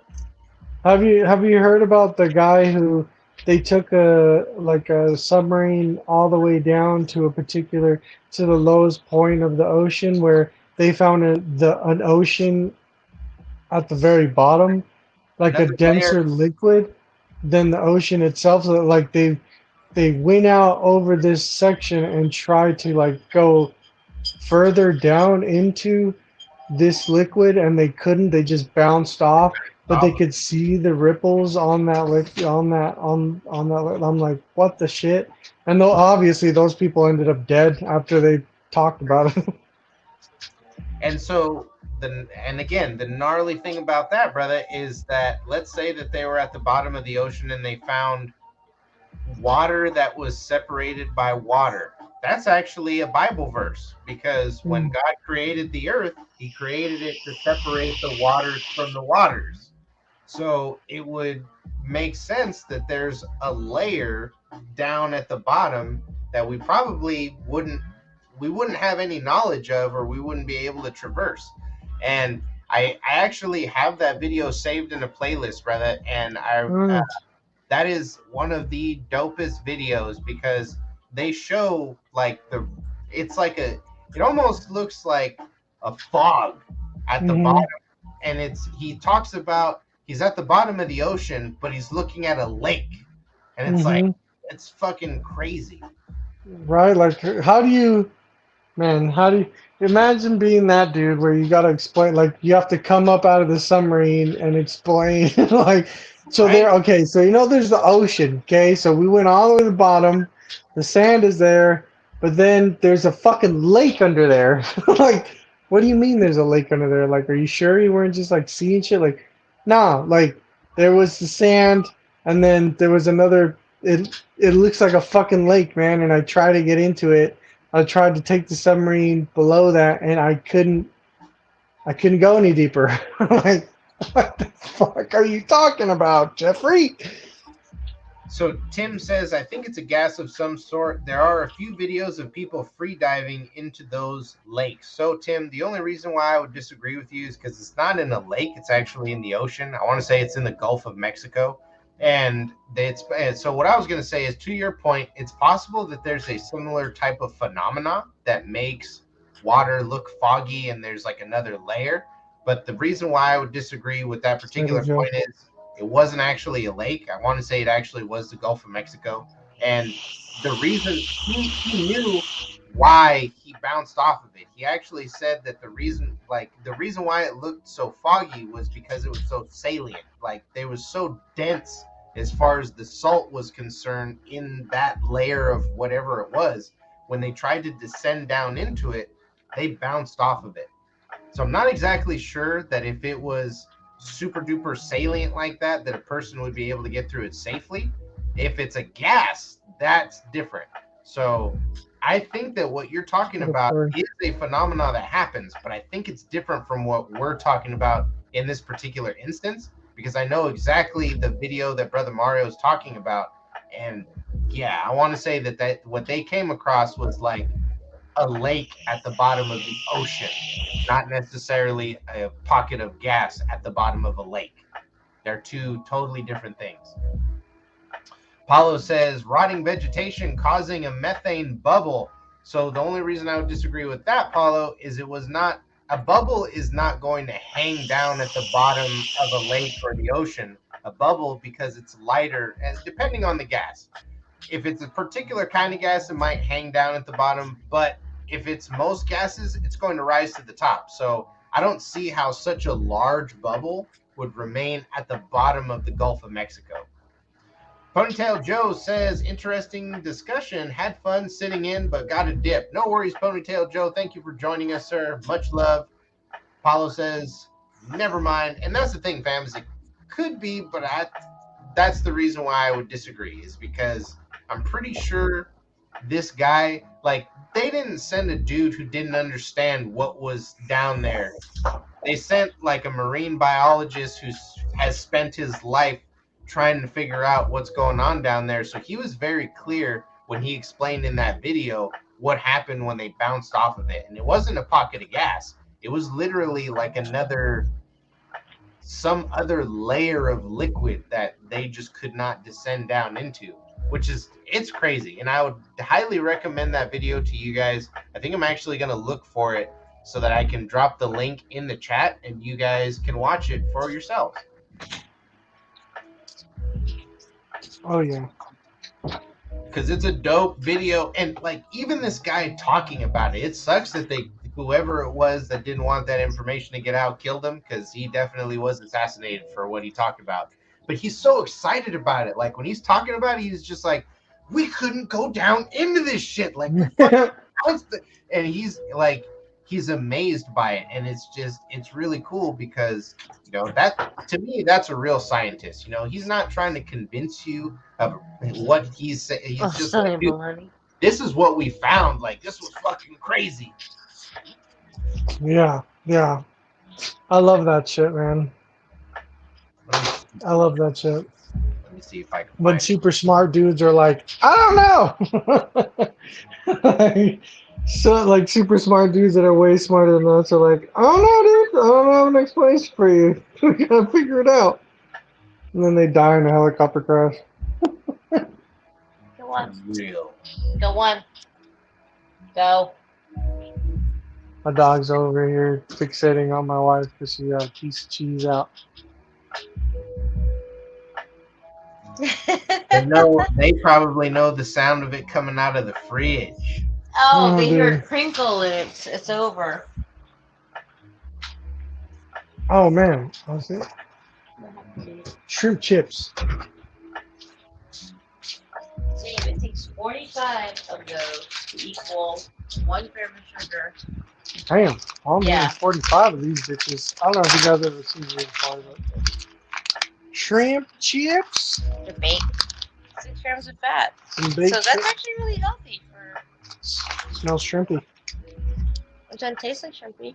Uh-uh. Go on. Go on. I like shrimp, Go so I on. had to eat one. If you like Have an shrimp, Asian market by you? these shrimp chips are pretty freaking great if you want to snack on something. Dude, On you'd a have to cheat eat day. like the whole They're thing to they're equal. baked. Well, there's only 4 servings. You have to eat 45 pieces to equal that amount of fat, that amount of carbs, 1 sugar. Okay, that's not bad, It's man. amazing. Low carb, keto for sure. Go on. Oh, Go. can't be keto, right? There's wheat flour in this bitch. Well, yeah, but I mean, for a snack. Mommy's feeling popcorn. Okay, so while I'm looking for that, I'm also going to throw this one in here. So this, guys, is a link to a video about The giant. anti-tip chip. If you copy and paste that into your search bar, it will take you to a video about giants. It's a really interesting video, and it talks about how historically throughout our time of being here, there's a lot of like legitimate documentation to show that people have run into very tall folks. And we're not talking about people with thyroid disorders that have heart conditions and stuff. We're talking about very, very large human beings. Yeah, the military. Didn't we see a video? Yeah, we talked about it. Okay, you have yeah. the book on it, right? The gray.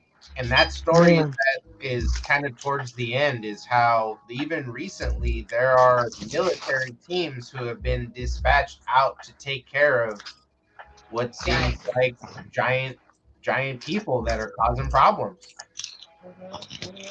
Can you imagine, dude, being on that fucking SEAL team? All right, guys.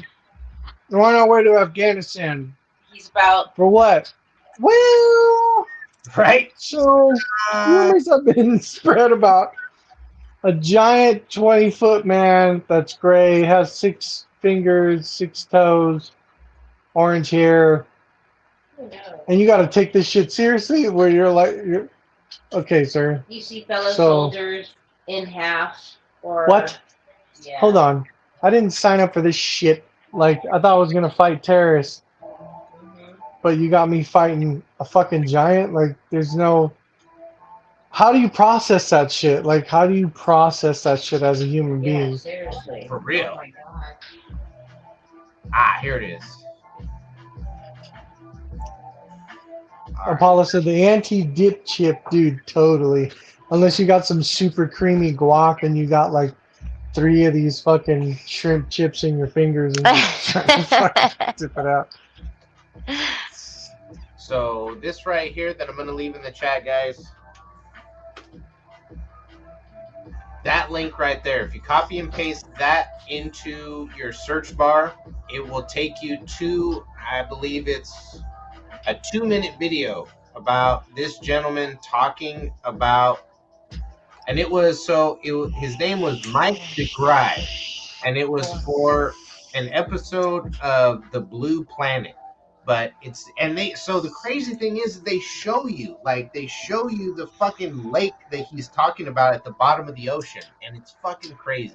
So I would highly recommend, because there it is right there. You can just copy and paste that into your search bar. Go check that video out.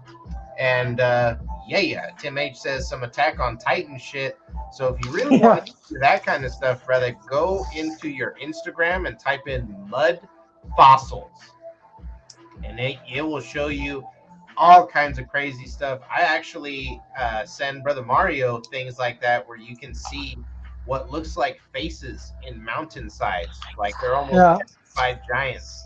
And I think that, for the most part, we're walking on a graveyard, because if you believe history the way that it's been laid out to us, at some point there was some kind of cataclysmic flood that was worldwide, and that flood wiped out a lot of stuff. So there's a lot of buried shit all around us, and there's a lot of times where I look at hillsides and I can see it, and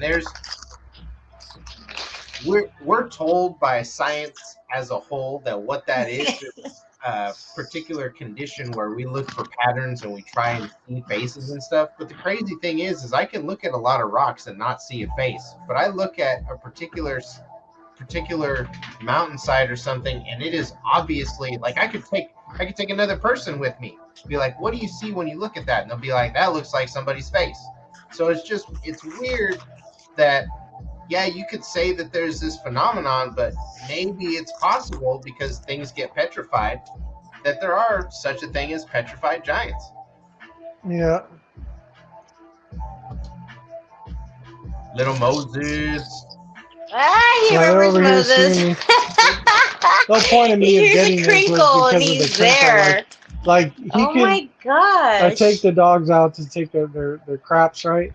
And when I come back, little Moses has a habit of walking straight to the fucking kitchen to go see if anyone's dropped anything. And the only way for me to get him to come into the fucking room is to like crinkle a bag, and he's there. He's there. It could be a crinkle of a bag of it could be edible. I could be opening up a fucking look at him. Look at him. Look at him. Anything, and that's look at him. Like, he's going. Look at him. Look. He's all over it. Look at him. He's like, he's insane. I know that crinkle, and I might get something. Oh my goodness. Oh, shit. Really? That's not for you, buddy. See the bag. Yes, he's crazy. He's a little crackhead. So I think that's just a level to which we indulge them, because the only reason why they're so interested is because we give them stuff.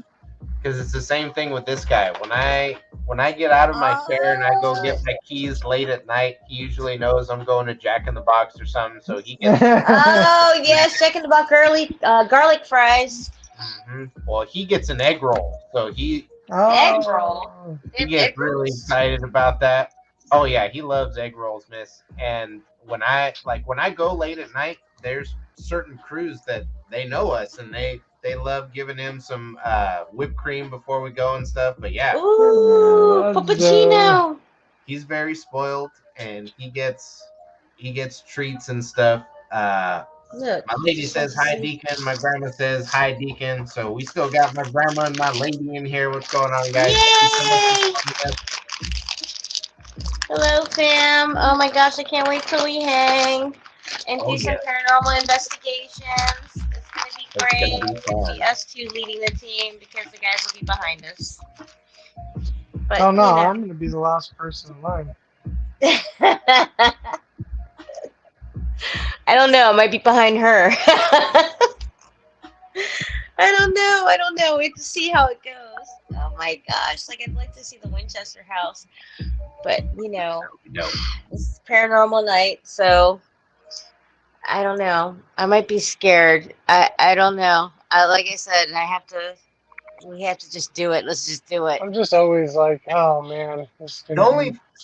only reason why I think we're not gonna have, like, we're gonna enjoy the Winchester house, but it's gonna be a different experience than going to like a ghost town, because those are guided tours.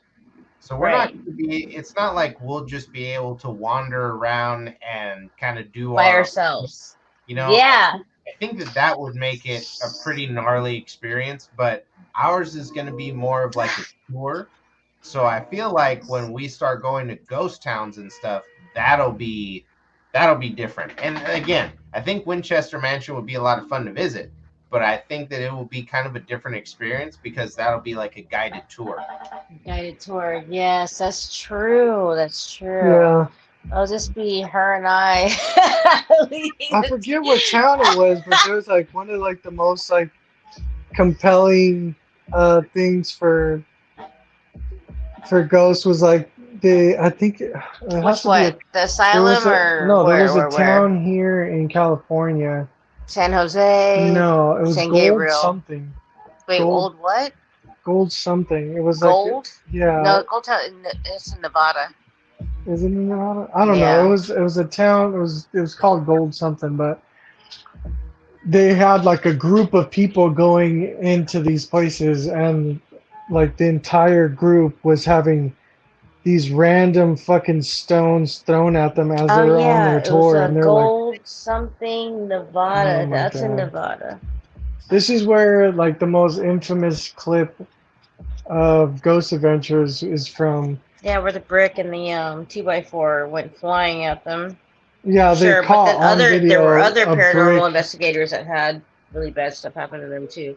Yeah, but this particular town, like And the the Ghost Washoe Adventures Club crew, in got Washington. famous because they videoed like a fucking brick literally levitating off the ground, fucking getting thrown. And that was when like all of Yeah, them went that's in running out Gold of that fucking City, building screaming like Gold little bitches. City or something Like I'm Nevada. sure I would have done too if I would have Hmm. seen that shit. It Like makes me wonder. I just want to know if anything would happen to me as far as will I feel anything? Will I get sick?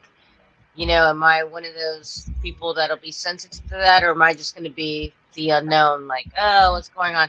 Because of other things that have happened in my past, it makes me wonder. I just want to know. Like, I don't know. I just like I believe if we all go together and like say like I don't know, I start getting nasty migraines or I get really ill, then I know something is like affecting me. Normally, I wouldn't even think of that. I'll just be like, oh, I ate something bad. But I wouldn't even be thinking of like, oh, something's affecting me here because it's something paranormal. You know what I mean? But I yeah, think if we all go together, maybe, who knows? I may not be susceptible to that. Maybe she would be.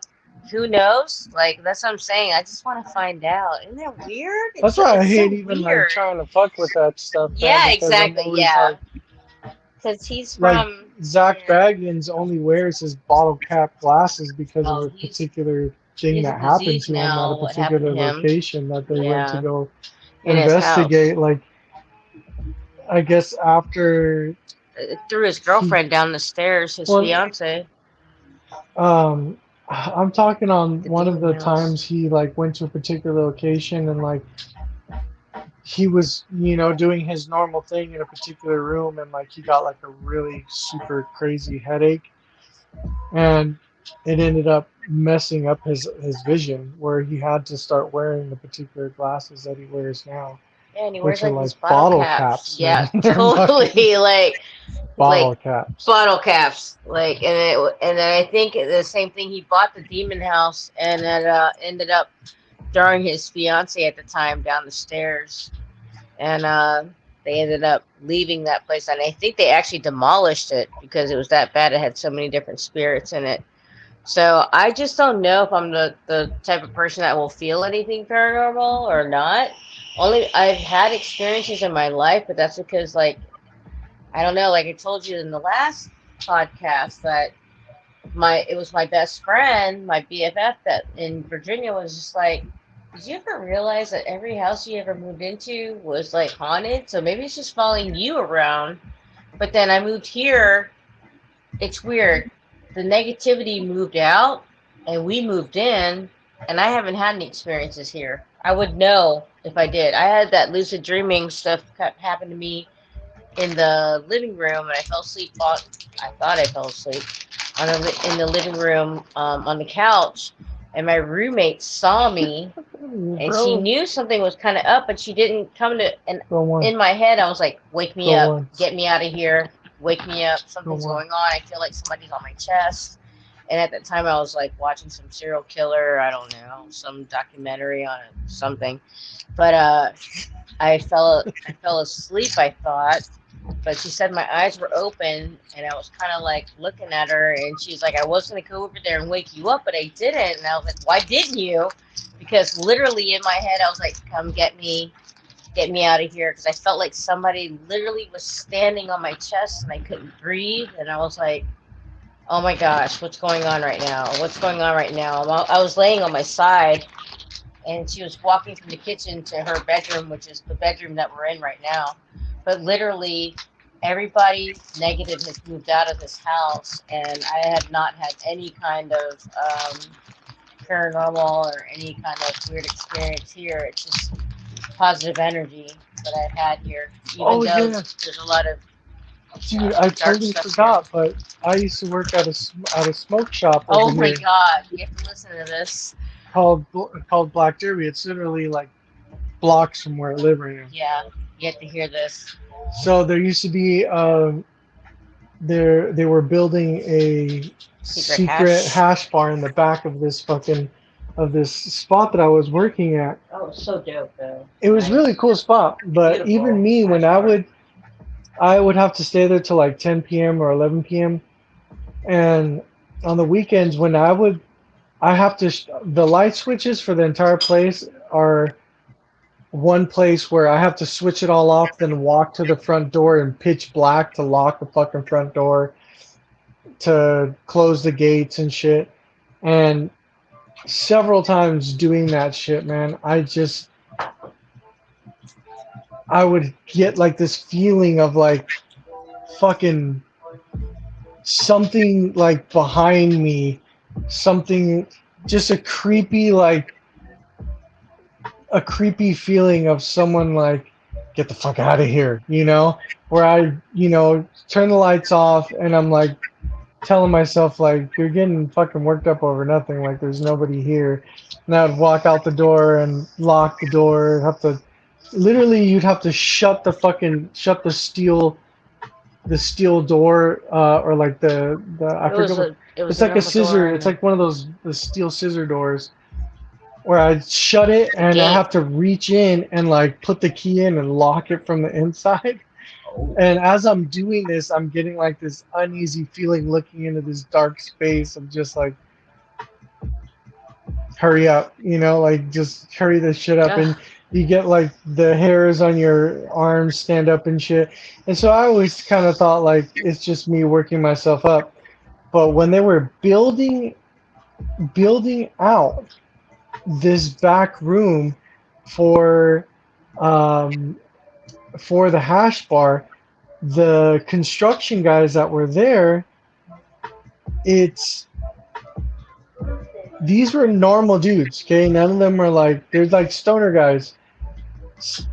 All these guys, they slept in the room to stay over the night to like continue doing the construction of the whole place instead of these guys lived in Orange County. They didn't want to drive the 2.5 hours, 3 hours to get home to Huntington Beach, so they stayed the night.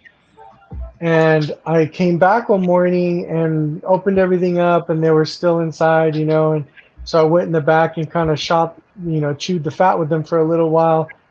And all of them, they had just built out this stage, okay, in the back, and they had all kind of slept on the stage. Some slept on the ground.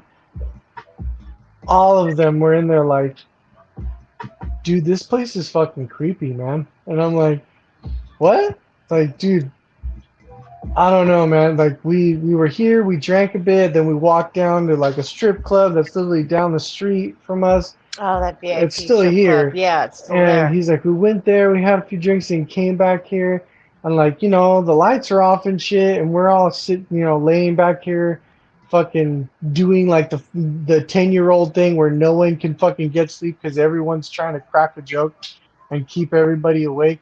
He's like, but dude, like we're all sleeping, and I'm telling you, man, shit's moving. Like we're all in the same fucking place, but we're hearing shit move around the room and shit, or like someone walking and shit. Like there was this one Hawaiian guy that fucking killed me because he was so funny. He's like, yeah, brother, I don't know. Like shit is weird around here, man. Like I went to go take a piss and then I came back and I could have sworn someone was right fucking behind me, man. Because there was a curtain that was built there, and he's like, I go to the bathroom, use the bathroom, brother, and I come back and I open up the curtain, and I'm telling you, man, like I just moved the curtain out of the way, and then like I'm expecting the curtain to fall back into place, and like I move the curtain, I come walking through, and the curtain falls back, and then the curtain flaps up again one more time, like, but ain't nobody behind me, brother. Like this, I don't like this place. We're not staying here. They never stayed another night there. Overnight, they're like, nah, we're driving home, man. We're driving home. That's right. Well, okay, so to that point, as far as like who's going to be first and all that going in, I'm totally okay with being last because I'm not going to find out if this stuff exists. I'm just going to find out if it's there. I know the stuff exists, and if it is there, I'm going to send it back to wherever the fuck it came from. So I'm cool with going last because if I go in first, there may not be any excitement to going in after me. So I'm totally down with going in last. But yeah, let's I see. might be behind your lady, and then like it'll be like Mario, then maybe you. But I don't want to be last. Hell no. Just in case something might like I don't know, tap me on the shoulder or something, and I'm the last person. I look behind me, there's nobody there, and then I'll freak the hell out. But I don't know if I'm susceptible to that stuff. You know what I mean? Like I don't know if I have that. I don't know. I have no idea, but I want to. It's so weird. I want to experience it, but I don't really know what's going to happen, and nothing may not even really happen because I don't know. But like I said, things have happened to me, and I'm a skeptic, and then I realize, oh, this shit's for real. So, Miss, Okay, okay. I love you both to death. I'm just gonna say, as far as my own research and my own spiritual background goes, just go with your guard up because you don't like it would be. You got to be careful what you ask for as far as that kind of stuff because Yeah, you may get an experience and then some. So just go with your yeah. and be more on the defensive than not. Yeah, That's that's why I said I'll be behind her. I'll be behind her. No, no problem. I'm gonna No carry problem. like I gotta He's carry a not all about that. So I'm I gonna know you carry a guys will be fucking together I'm carrying a for squirt sure. gun with holy water in it. Yeah, he'll be like with I'm the he'll be with the holy water bottle I'm, and spray gun, whatever. I don't know, but I'll be right behind her because or I'll be right next to her because I don't think I don't know, man. Like I said, until something really happens, and I know I'm a skeptic, but then I'm not because I've had shit happen to me. But I don't know if I can feel that stuff. You know, I don't know. I don't know until it does happen. I You know. know, I know like for sure they're gonna be fucking with me. you think so? I don't think so. You're like the man No, of for God. sure I So know. Like about the Winchester house, and she wants to know because my grandma actually said it's not that it's creepy, it's just unusual. So it's my lady yeah, wants to know, unusual. okay, well, unusual how? And the background that we're going to hear as far as the guided tour goes, and my grandma says that I've been there before when I was little. That must have been when I was super little because I actually do not remember that at all. But my grandpa used to tell me the story all the time, and basically the way that it went was Winchester rifle, very very great rifle, but also responsible for a killing a lot lot of of killing. Yep. as far Mm. as like getting territory on the west and just colonizing the United States. So after the head the head died, I forget what his name was, but the Winchester guy, his wife was left in the house by herself, and Build. she started to get this idea that, well, eventually she moved her medium in with her, and that person lived in the house, but it started out with just kind of her by herself with the servants, or the whoever was taking care of the property. She got it into her head that the ghosts of the dead Indians that were killed by the Winchester rifle were talking to her and telling her to do certain things. So she ended up having a medium go to the house, and the medium would channel the spirits of the dead Indians and help her decide what she needed to do to the house, because it ended up being a thing where the Indians decided, as kind of like penance for what happened or as some kind of punishment, she had to be continuously building on the house. So the medium would channel the spirits of the dead Indians, and they would direct the architects as far as to what to add on to the house. And because of that, there are seemingly closets that end up with just a wall. They don't actually go anywhere. There are staircases that are only half built. Like, there's a bunch of weird shit that's part of the architecture of the house, but it's actually designed that way. And I think Yeah. that's probably going to be the most interesting thing about it, because again, these are guided tours. So it's not like they're going to say, you guys pay for an hour or whatever, and we're just going to let you walk around the house. I think that would be dope. Like, I would totally be down for that. But unfortunately, we're going to have a guided tour. So I think our experience just in that one spot is going to be a little bit different than the rest of our ghost hunting adventures. Yeah, exactly. And I think if we were to do the Queen Mary, the same thing would happen too. Like, I don't know, like, I'd have to really listen to my body, because like, people will get like migraines or something will happen to them. They get dizzy spells. I mean, it just depends on the person if they're susceptible to accepting that kind of thing. I don't know. I don't know what would happen, but I don't know why I'd want to do it. It's so weird. I'm such a weirdo. I know Well, I would be with so I her. don't. I would be with your lady for sure. I'd be right next to her. We'll probably be like holding each other. Like, I want to know what's going on. What's up? What's up? This can't be real. Nah, this What? can't be real. I I don't know what's gonna definitely, I happen. definitely agree that there's stuff that can be weird out there. But so Yeah. I don't think that people have to be impacted so heavily for something to be there. Like, you don't necessarily. I don't. Let's say that you go and you just have chills, like the hair stands up on end for no reason, or Yeah, for no reason. there's a sudden cold chill in a room. I don't think we necessarily have to like feel sick to know that there's something going on there. But yeah, Yeah, it'll definitely exactly. be interesting to see what happens, because my goal, the Winchester house is going to be a lot of fun, but my goal is to actually find like legit ghost towns around California, because there have to be, and to go visit those. So I want us to go to legit like ghost towns. Yeah, let's see that, like Calico. Isn't Calico like that too, babe?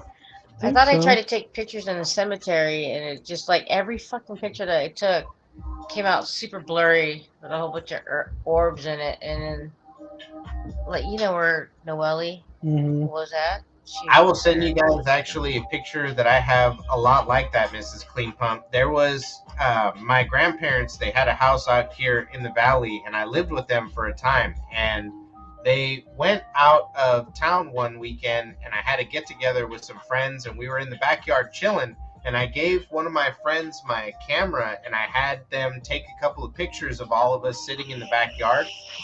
All of the pictures are perfectly normal until the last one where it shows like me going to hand a blunt to somebody.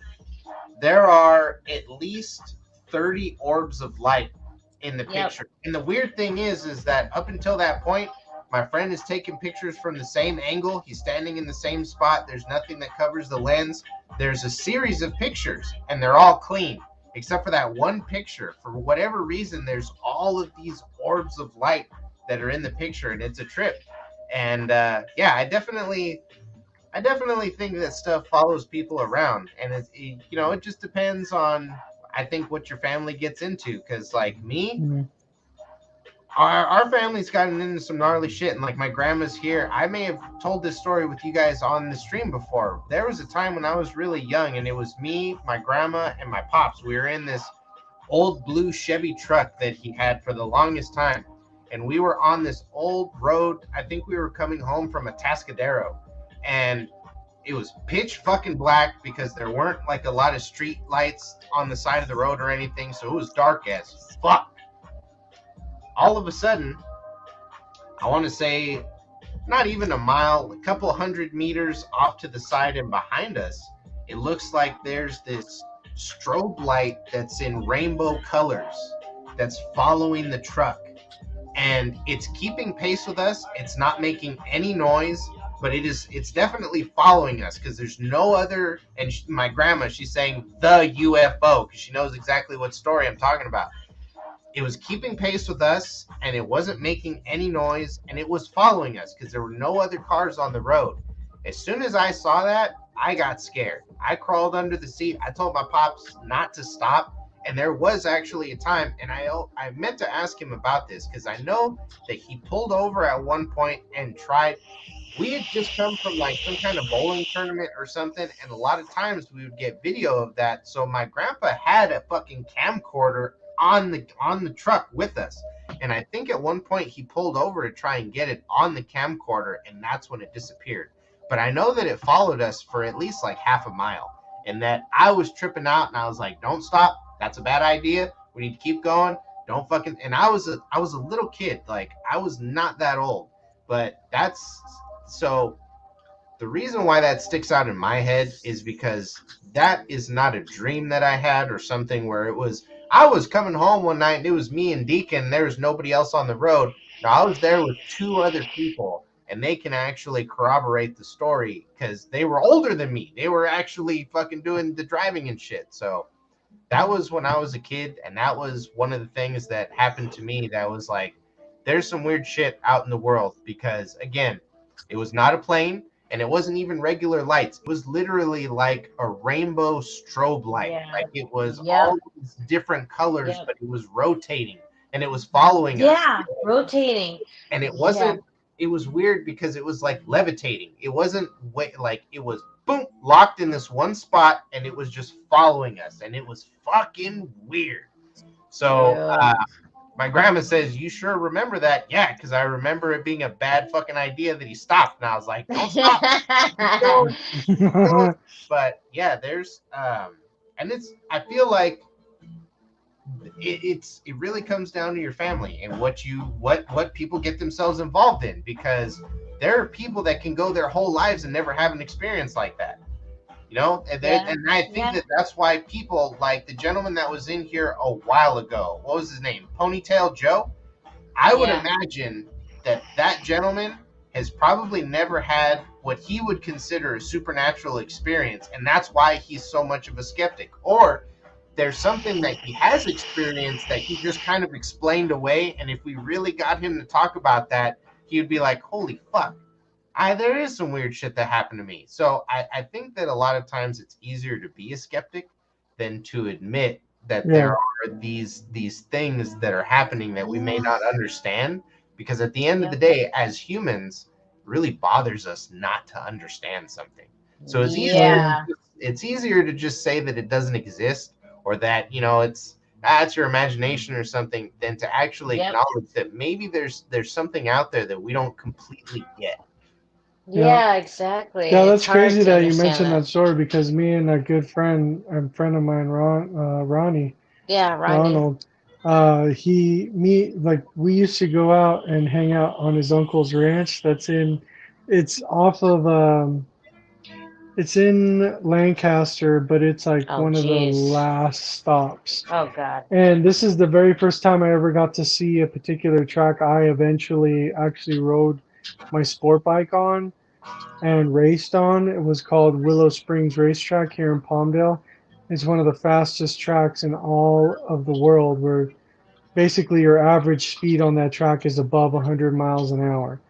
So I remember seeing that track for the first time, having to pass it and go all the way down, probably like a good 20 to 35 minutes down this road, down a paved road, and then we'd have to turn off into some dirt roads. And his uncle's house was way out there, super out there. And one night, his grandfather had like a few separate trailers that he had on his property, and one of them was kind of abandoned. No one stayed in it. But late at night, of course, we're young and stupid. We just were trying to get into fucking trouble.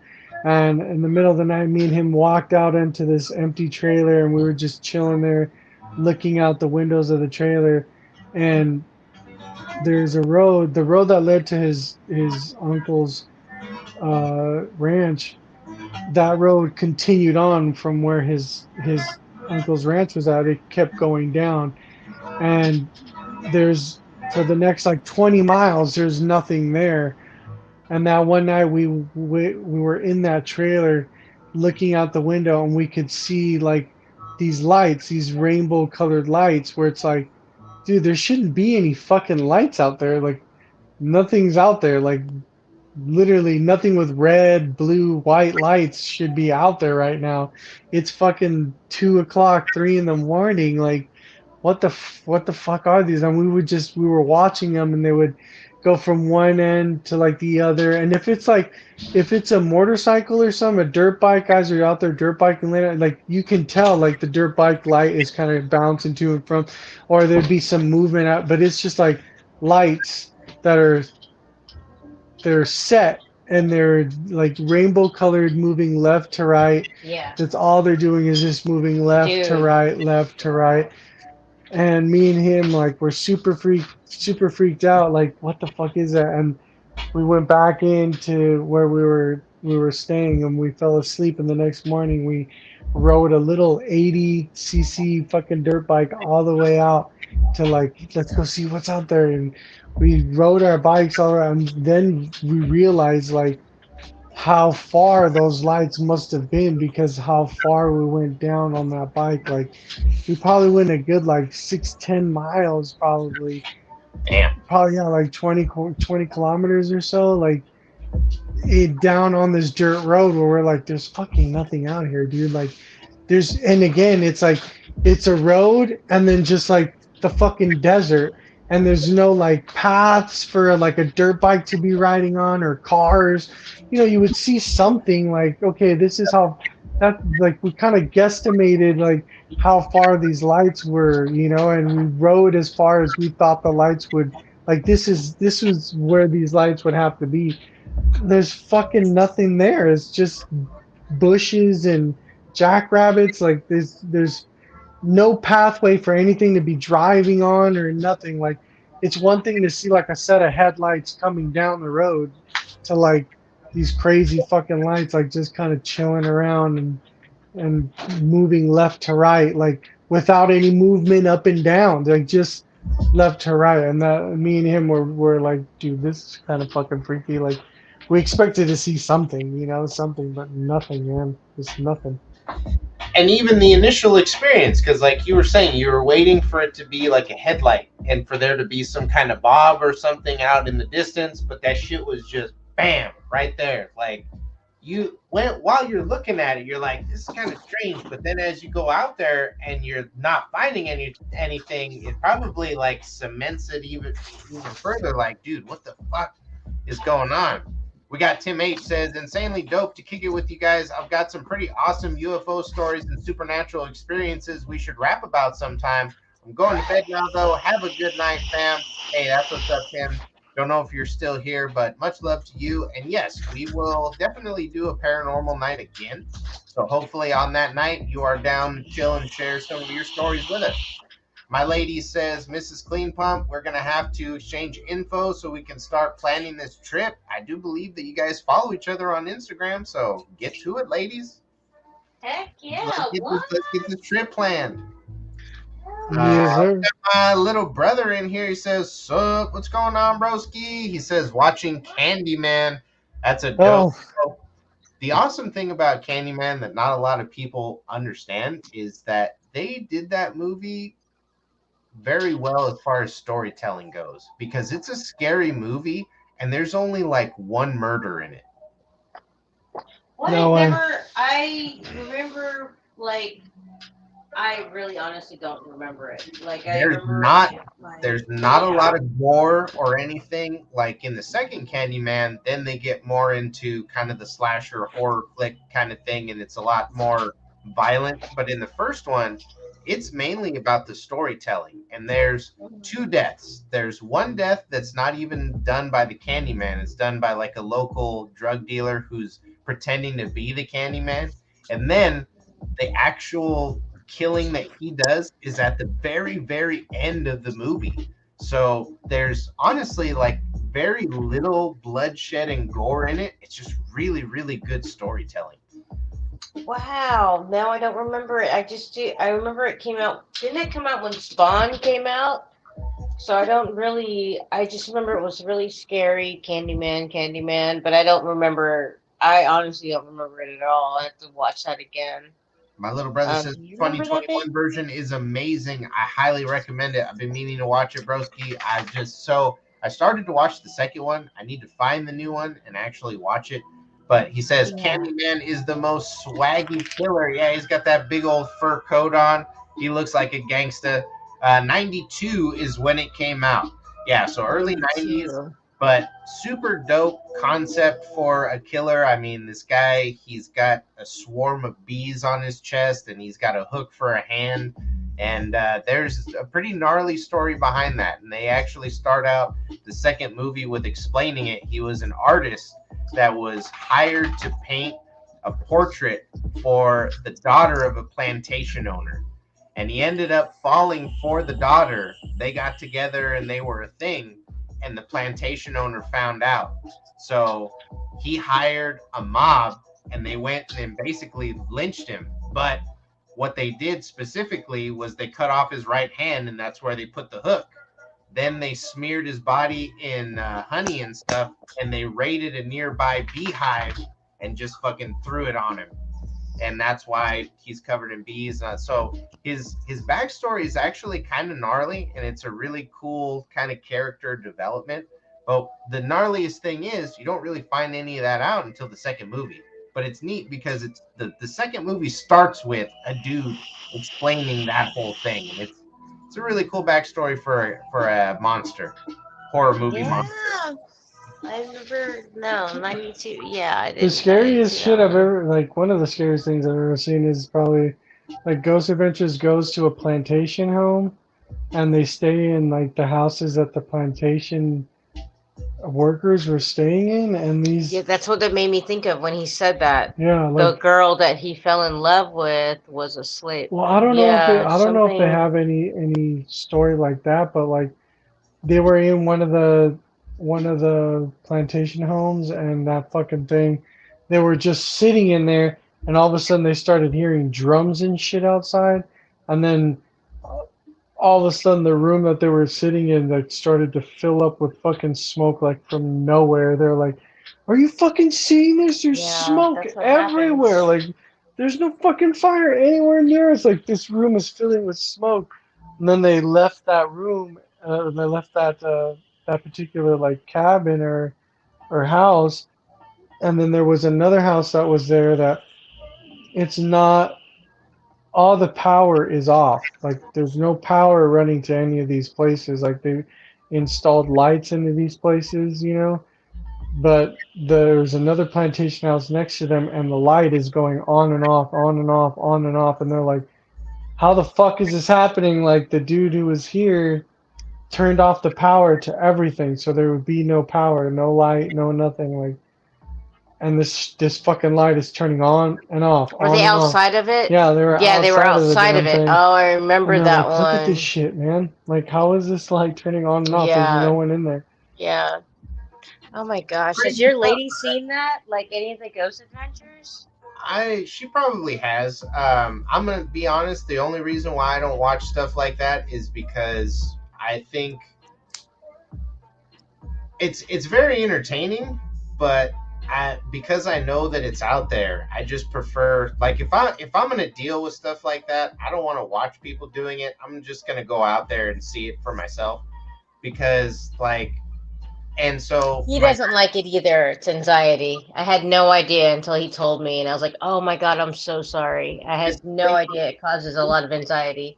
you may not believe it, but I actually believe that just by watching it, you may be able to invite some of that stuff and tether yourself to it somehow. Like we don't understand psychic energy and Remember? how we connect ourselves to shit. So I Yeah. agree with Brother Mario that even Yeah, in the act of watching it, sometimes you might connect yourself to it, and somehow yeah. that's going to bring it home. And so You remember that Demon probably House? doesn't want Mhm. to bring it home. Yeah, Um, that's Yeah. exactly what he was talking about because they had one where they went to a demon house Is she and like they're when they experience serious shit? I'm like, I don't want to keep watching this shit, man. because it Like, can invite, yeah, yeah, like I get it, it's on the screen and shit, but it's still like, invoking weird shit over here, man. So we could yeah. get into I that, brother, believe that because as a conspiracy theorist, most of us have flat screens in our homes, and when they're off, they're black, right? hmm Well, back in the day, occultists, and actually they still use it today, they use black mirrors to scry and to look into the future and commune with spirits and all that kind of stuff. And you could you could kind of look at as a TV as a screen or a portal to all these different places. And it is kind of gnarly, some of the messages that come through them sometimes. So even just the stuff that we have in our own house, we don't necessarily think of as occultic or Conduits. paranormal or conduit, having yeah. having ties to that stuff. Yeah, being conduits, but a lot of stuff that we deal with on a regular basis has ties to something that deals with the paranormal or the spiritual, and we may have adapted it to a new use, but the original use is still there.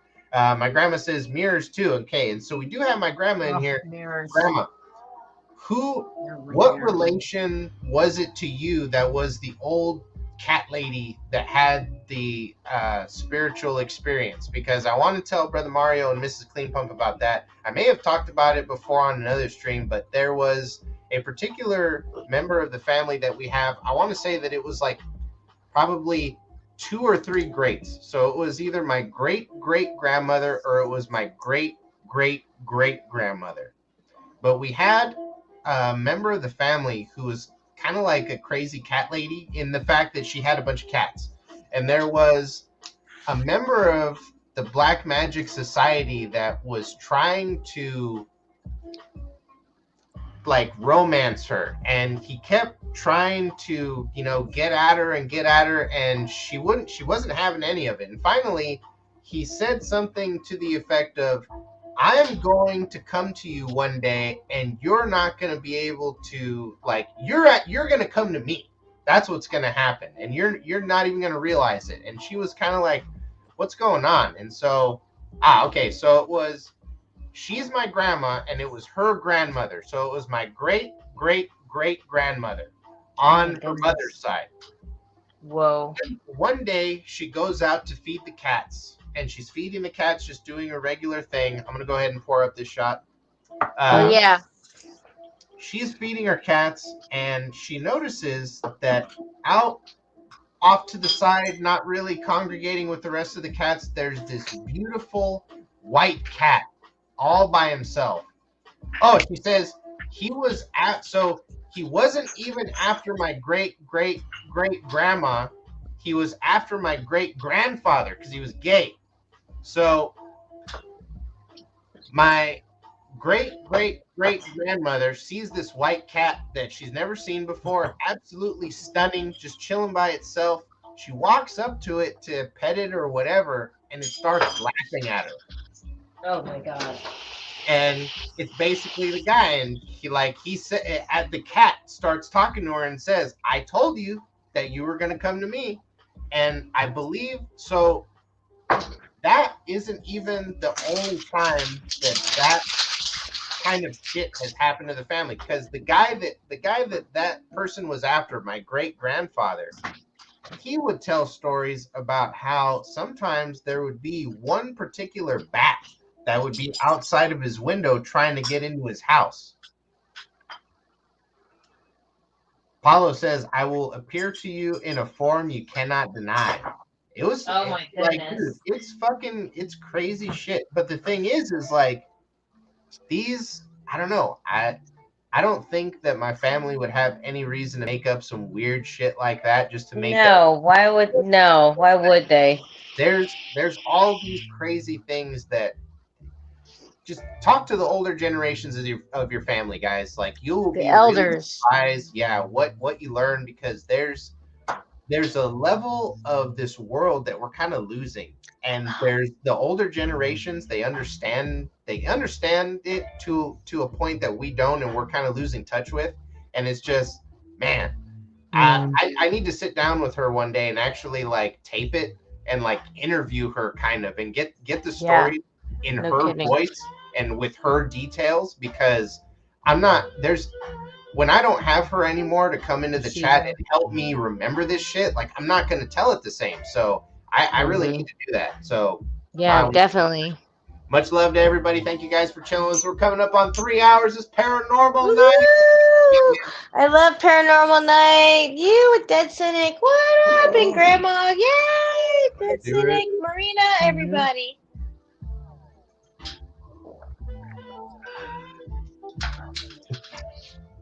my lady says, I wish I had a shot. I wish you were here, babe. Uh, Oh, we do my grandma too. my grandma says he was real close to my mom's family, which is weird. It's weird because they my family had to have known about his involvement in this kind of shit, but she says that he was real close to him. So I I've worked very hard to be a person of faith and be able to break those kinds of ties, because you hear my grandma talking about this shit, like we got some deep roots, and not even just the occult, like straight up black magic.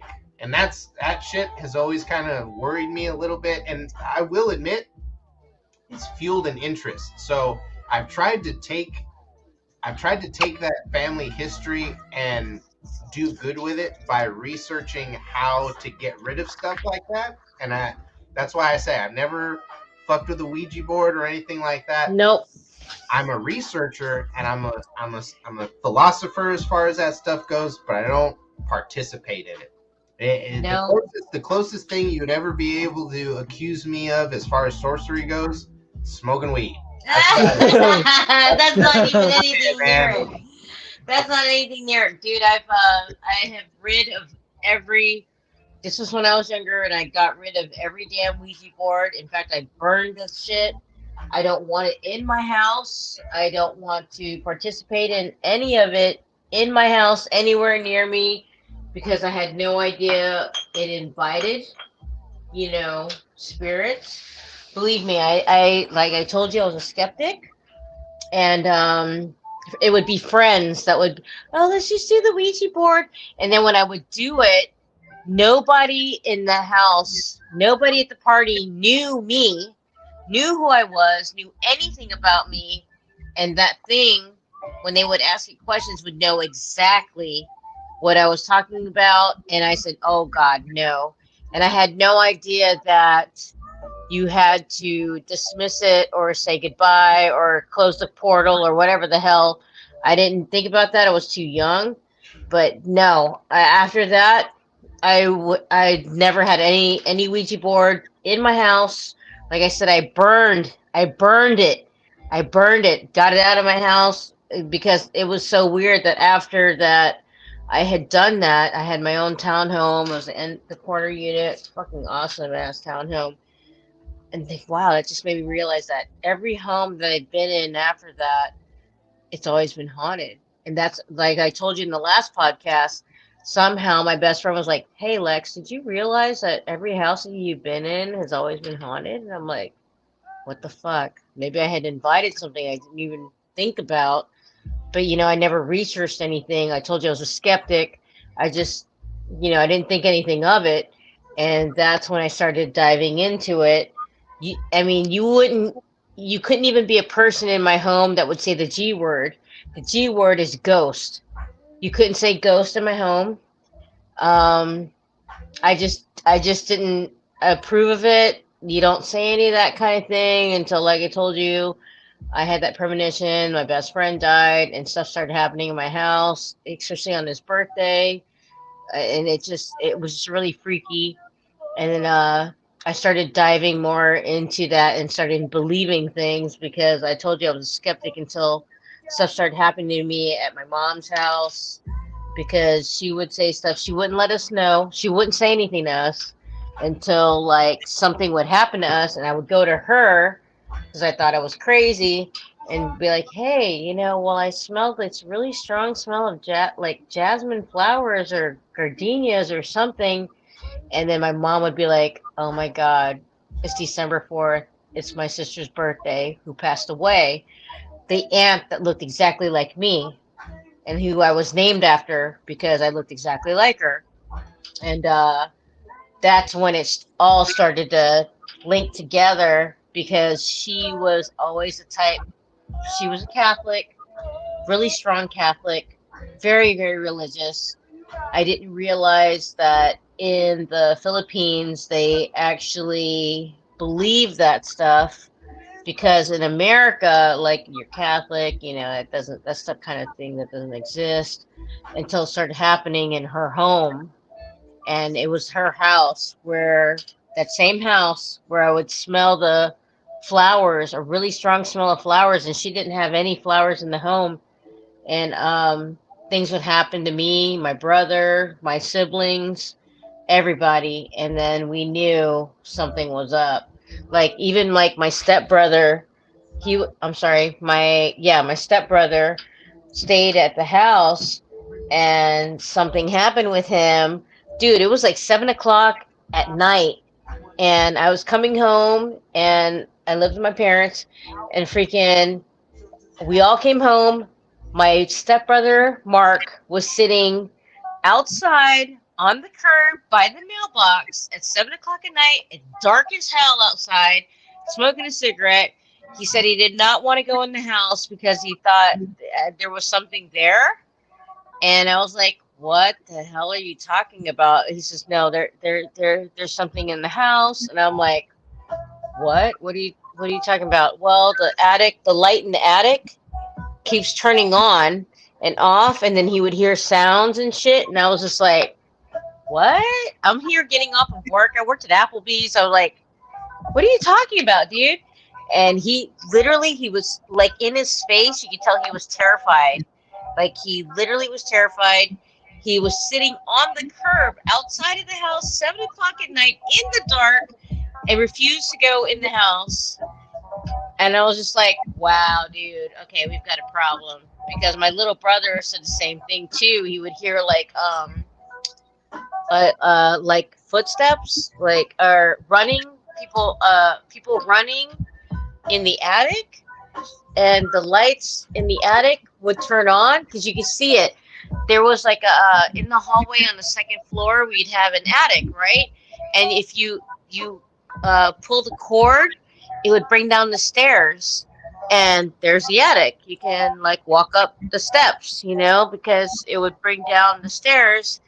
And he said that he would hear people running across the house back and forth, and the lights would be on too. And this is the attic. There's nobody, and it's full of my mom's crap. Like she's had like 30 years of BS. Like she hoards a lot of stuff, like all throughout those years. And my little brother who doesn't believe in that stuff, he's in the military. He doesn't believe in any of that crap. And he said he was scared and didn't even want to go in his room, which is right in the hallway of where the steps were to the attic. And I was like, wow, I can't believe this crap is happening right now. Because then I had something happen to me. I told you that black figure that I fell asleep in the living room where I smelled the flowers by the fireplace. I remember waking up. I was on the couch. My mom had a Victorian style couch, beautiful couch where it was like wood carved and everything, Victorian style.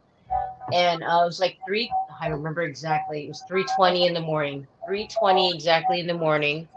I had the alarm clock, and I needed to go to work, and I fell asleep downstairs in the living room in front of the fireplace, the same place where I smelled the flowers. This time, it was a black shadow with broad shoulders, about 6 foot, 6 foot, and there was a coffee table in front of the couch, and where I had the alarm clock, where it said 3:20. It's an old school alarm clock where it's like the wood finish alarm clock, red numbers in digital format. And I was like, okay, I knew something was up. So I turned the other way like this. So the back of the couch I'm facing, and my back was just completely exposed to the rest of the house. And I just kind of freaked out. I acted like I was sleeping when I had my eyes kind of slightly open, and I see this black figure just go like this. It just moves like exactly like this across the coffee table, goes into the kitchen, and the kitchen overlooked that living room where I was sleeping in, and it goes behind the kitchen, behind the sink, like it's gonna watch TV or something. I don't know. It's a black figure. And I was like, okay, I'm not seeing this. I'm just gonna turn around, act like I'm sleeping. So I just like acted like I was sleeping. It didn't work. It didn't work at all. And then um, I fled to the other formal living room where hell, who the hell was sleeping there at the time? And I stayed over there at the foot of their bed, and I was just like, they woke up at 5:30 in the morning. They're like, "What are you doing here? It's kind of creepy. You're like sleeping or you're sitting up at the foot of my bed." And I'm like, I didn't want to. I don't. I didn't want to seem like I was crazy, but I was just like, well, I couldn't sleep. I just felt something was there, and so I felt safe if I went with my brother into his bedroom and just like slept with him because I didn't know what the fuck was going on. And because like I said, that black figure just went like this. The way it moved was like Float. that. It wasn't like somebody walking. It was like a floating. And I was like, oh, okay, I just didn't see that shit. And it was all black. It was a black shadow, about 6 foot tall, with really broad shoulders. And the only thing I can think of, the crazy fucking thing was, all I can think of was my grandpa. Because my grandpa, I'm Filipino. We're all fucking short. And my grandpa was the only one that was like really tall. And he was like 6 foot. And he had really broad shoulders, like a Spaniard conquistador, where, just has like a tall stance. But like I said, it happened at 3:20 in the morning, and I just had that weird feeling, and I was like, what the Well, what fuck? sticks out to me, man, is because if it would have been family, like you're saying, it could have been your grandfather. I think that you would have felt more at peace, and there would Yeah. be a sense of You know dread what? Yes, being you're turned right. away from it. So, again, it's just I one of don't think those it was things good where then. maybe it was trying to look like your grandfather. Yeah. That's what you thought, and Yep. then you try and interact with it. Yep. My It was a lady says demon then. It was it was definitely a demon. very supernatural. I agree with that. We actually, so on Netflix, there's an animated series called Trece, which is about this lady who is a Filipino and she's part of the occult and she deals with all kinds of gnarly, like demonic shit. So if you guys want to check out a really cool series, it's on Netflix. It's an animated series. It's called Trece, Trese, and it's just about this lady who's knee deep in some Filipino occultic shit, and it's fucking awesome.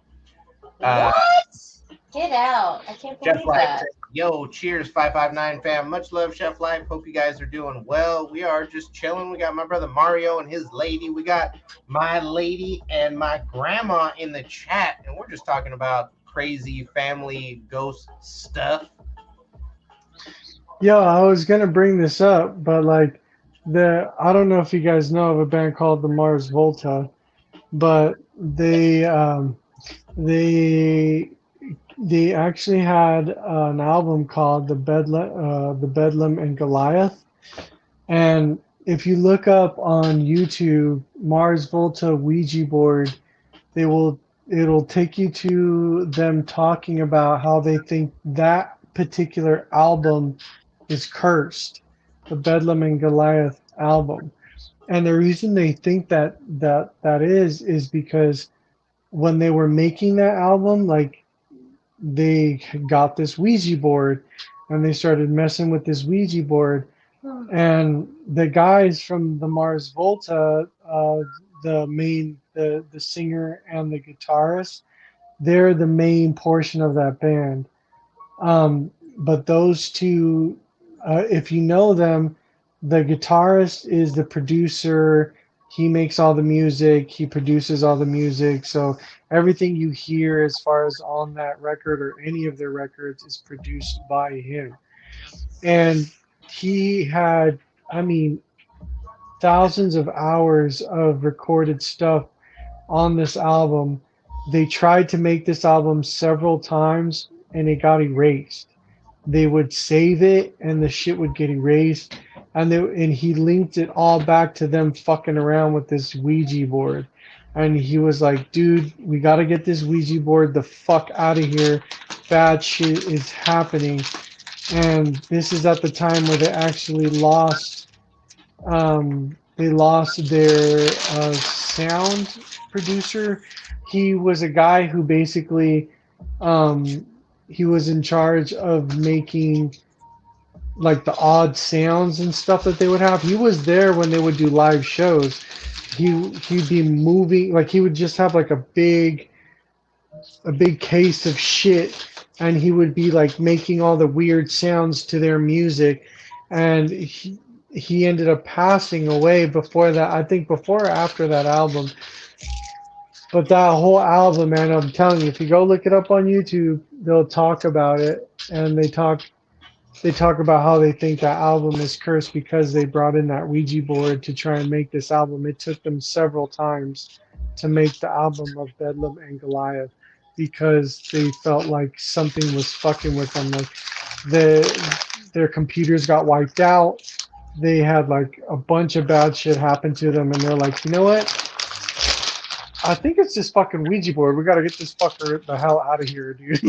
And then I think it was the lead guitarist that ended up taking it out and fucking I think he buried or burned it and buried it somewhere. It was the Yep, fucking oddest. It was crazy shit, man. I burned The my real Ouija crazy board. thing, brother, is how often things like that happen, especially like when you're talking about the music industry, there are certain music studios that are very well known for having problems when you're trying to record there and Oh, people not wanting to work there because of experiences that they had while they were trying to record.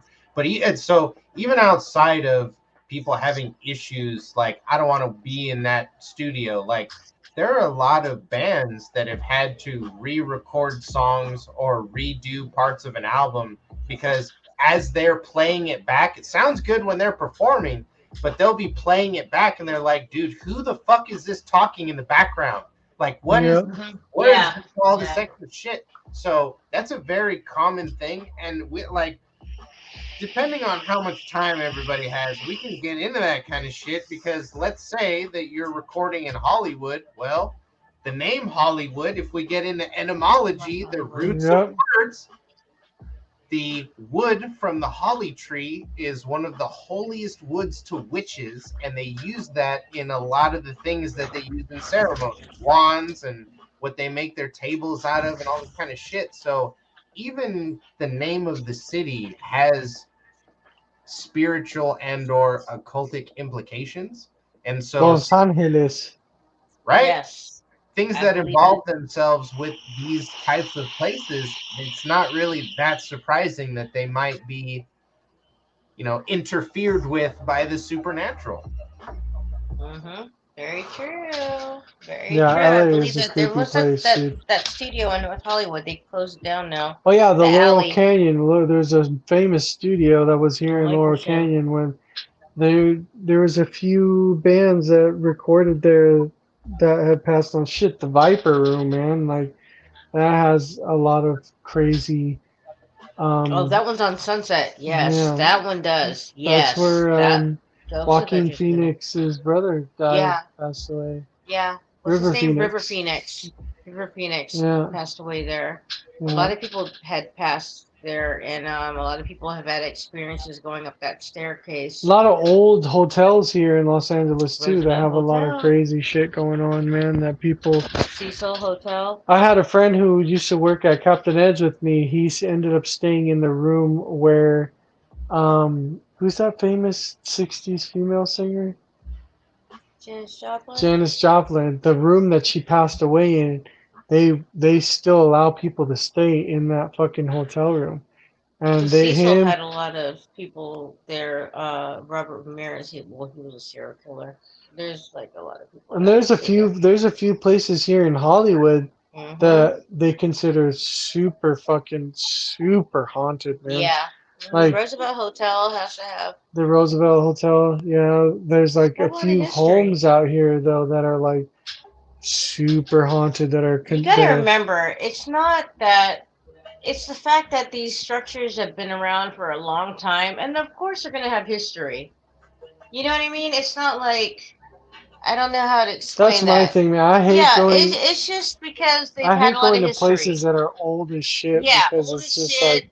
Yeah. this shit was like when I go to missions, like if you go to Santa Barbara mission, you go to any mission that's around Santa Monica, there's missions like you can walk in there, man, and you're like, this shit was here hundreds of years ago. Like, Sometimes it could be a little overwhelming, brother, because yeah, like my grandma, that was the thing that we used to do is we would go to different missions in California every year. And yeah, when you like, even as a little kid, like feeling the age of those places and just walking around and being like, holy shit, man, like it's like a shit happened here, you yeah. know?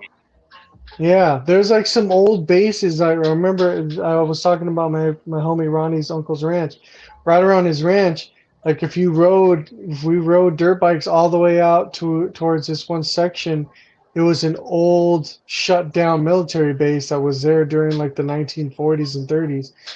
And like we'd go around there, walk around there, and you just have a different sense of like things were happening here. Like I feel like things when things happen, like you can walk in the middle of the desert and not feel shit, right? But you go to certain areas, like if we go to this area, there's history there, and so like people were walking here, having conversations, doing shit, testing things, whatever they were doing, like it's like you can feel the residual energy of all that stuff that had been going on there. Oh, absolutely, brother. I definitely think that places have memories. Whether now Oh yeah. how they retain those memories, I would not say I fully understand, but I definitely think that places reflect stuff that happened there, and especially depending on how gnarly it was, you have like that's why people see ghosts where there were battle sites and wars and stuff like that. Yep. Like depending there's an energy that gets passed on to places whether we want to believe it or not. I absolutely believe that. 100%, man. Yeah, like when like my grandfather's ranch homes, right where he's at, like every early in the morning, like he would wake me up to like take some cows and a donkey down to like the cornfields that he owned, and we would have to walk past all these basically foundations of where these homes used to be. And my memories of it is just like a bunch of groundhogs and squirrels running around these foundations of where homes used to be.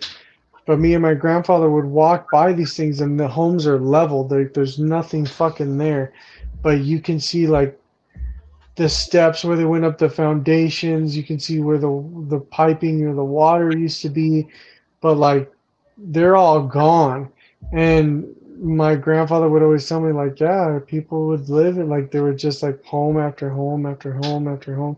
Like you walk down this cobblestone street and it's just homes, a school that once was that literally is like the school is there, but and you can see the like the tetherball courts and shit, the old school fucking like super old school like handball or what I don't even know what the fucking what the game was, you know, but I remember tetherball course because it's just one like a steel pole sticking up out of the ground with a circle around it, and there's like you know, and my sister actually has memories of going to these schools. She's the only she's the only child from my family that had to go to school in Mexico for any portion of the time, but my sister would tell us like, oh yeah, like it's pretty crazy to see like how things are now compared to what I remember them to be, because you did have families all up and down there. So like just walking by there, you feel like the energy of what once was there, right? Like you can even say that about like Thailand and Angkor Wat, where it's like you have all these amazing temples and like you just see the Bro, stone of what it was, right? fuck, man. And they're still like, even imagine what they look like when they were new, brother. This is what we have left, and they look the way that they do. That shit is crazy. Yeah, Mhm. it's so crazy, man. Like Yep.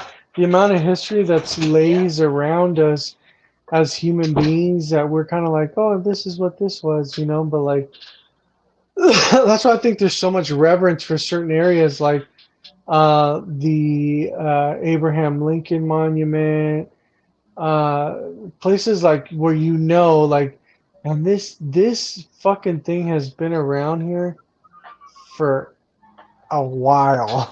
Like, a lot of people have come through here. I mean, a lot of people have come through. Like, even old theaters and shit, where you're just like, man, hundreds of thousands of people have come walking through here, have experienced acts, have experienced music in different forms, you know, like how many experiences have happened in these particular areas. That's why I think even places like theaters, places where lots of people have to come to interact, have those particular like feeling of reverences when you go visit them, you know, or you might not even know it. Like I always constantly trip out all the time. Like we go to a place to go camping like once a year down in Santa Barbara, and I'm always thinking about like when we're looking out at the edge of this coast, like how many different people have like been through here, you know? And I think you only get that like that sense when you're going through an old place when you know like these buildings have been here for forever. You know, History. like you go, yeah, history, man. Like that's like there's a park out here called William S.R. Park, and it's been here since since silent films are around. Like I don't even know what year silent films were coming out, but William S. Hart was a famous silent film actor for old country westerns, for old western movies, and he was a guy who was famous for jumping, for being like doing his own stunt and jumping his own horse across a thing called the Beals Cut. And Beals Cut was basically the only way to get from the San Fernando Valley into Santa Clarita Valley, which is at the time was known as Newhall. And Newhall, the only way to get into Newhall from the San Fernando Valley was to travel through Beals Cut, which is basically a water blasted cut in the mountain that was like maybe like 6 people wide, you know. It was maybe like at the maximum I think maybe 15 to 20 feet wide, and you would have to cross that fucking Beals cut, and this guy jumped his horse. There was a newspaper clipping in my third grade classroom where my third grade teacher had a clipping of this newspaper where he had it looks so funny because it looks fake, like him on his horse jumping Beals cut looks like there's no way they could fake it. There's no possible way that, because it's just like they didn't have that technology at all back then. But it's just like him and this little, it looks like a fat ass horse with like little tiny limbs jumping across this thing called the Beals cut. But when we got to visit that area, one of the last times it was available for you to like, oh, we'll walk up to this cut in the mountain so you guys can see Beals Cut and how Newhall and Santa Clarita came to be, and we got to walk up to it, and the feeling there was like super odd to me as a little kid, as a third grader, where I'm like, fuck, man, how many people on wagon wheels cross this thing? The weird shit that happened. And then down that road, there's this park called William S. R. Park where he lived, and it was a huge fucking compound. And you can still go visit his house today. And when I go up there to like walk around and see, I find it weird that people don't find any reverence in that, where you're like, I'm walking around where this dude probably walked. All his ranch hands had houses. They're still up. They have bison that's there, and like this is all stuff that was basically there without any pavement, you know. And you look into his old home, and you get these weird feelings of like, it's not nostalgia because it's not like I was there when it first was created. You just know, you have this sense of like, It's this just shit like is a feeling of old. awe, you know. You're just Yeah, like, holy fuck, like. And yeah, like you know, how. that's the cool thing about traveling, brother. Is I'm gonna be honest, I'm a hermit. I like my grandparents. They used to take me to a lot of different places, and so in the chat they were asking if I remembered certain missions that we went to and stuff. Honestly, I don't. I remember one particular mission, and that's why I was going to address a comment that my lady left. She says, because my grandma was asking her, haven't you been to any missions that are in California? And my lady says, nope, never been to any of those. Even in school, they did projects on missions. I never got to do that. It was against my religion. I grew up Pentecostal. There were things that we weren't allowed to do, and that was always considered a Catholic thing, so I wasn't allowed to participate, which makes sense because, and the particular mission that I remember, that's why this is going to make a lot of sense. There was a wooden replica of one of the saints at the missions that we used to go visit. And one of the things that they encouraged people to do was to go up to this. So he had his head was on a swivel, and it was like he was laying down. And the thing that they would encourage you to do was to go up to the wooden replica and hold up his head and say a Oh, prayer and then put it back down. And now that I'm doing research and into spirituality and, you know, religions and things like that, and I consider myself more of a Christian than a Catholic, that is probably one of the most fucking pagan things that you could do. And the fact that they have that in the Catholic Church just goes to show what kind of Catholic beliefs really are, because that's idolatry.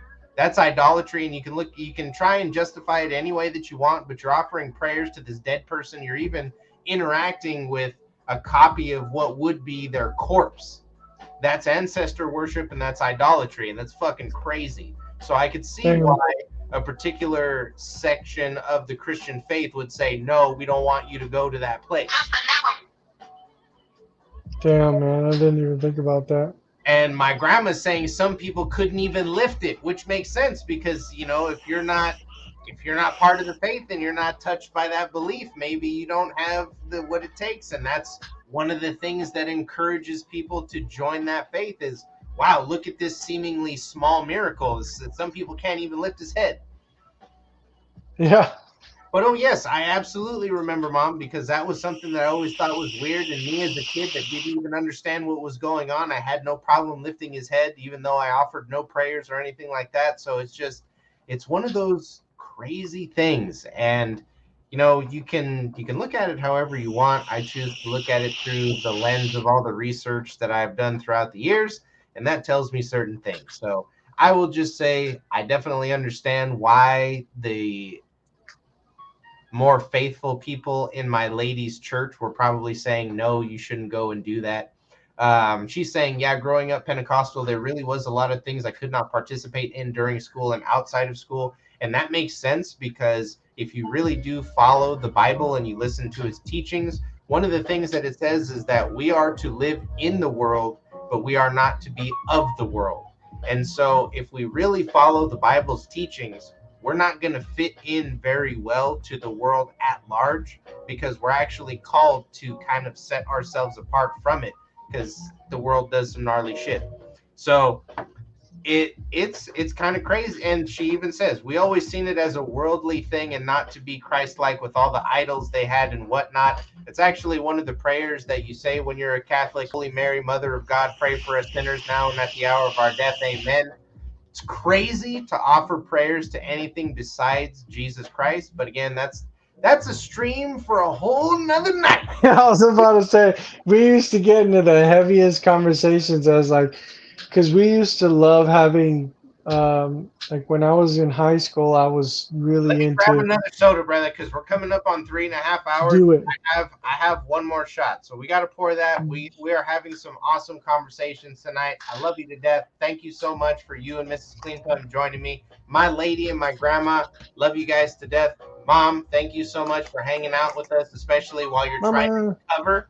Good vibes and nothing but love going out your way. I hope that eye is well as soon as possible and that the next procedure goes well. I know that everybody in the chat is sending you good vibes, so we love you. Thank you so much for hanging out. Yeah, let me go get the soda. So if you're wondering what I'm smelling, it's this jar of Secret Gelato by Green Dragon.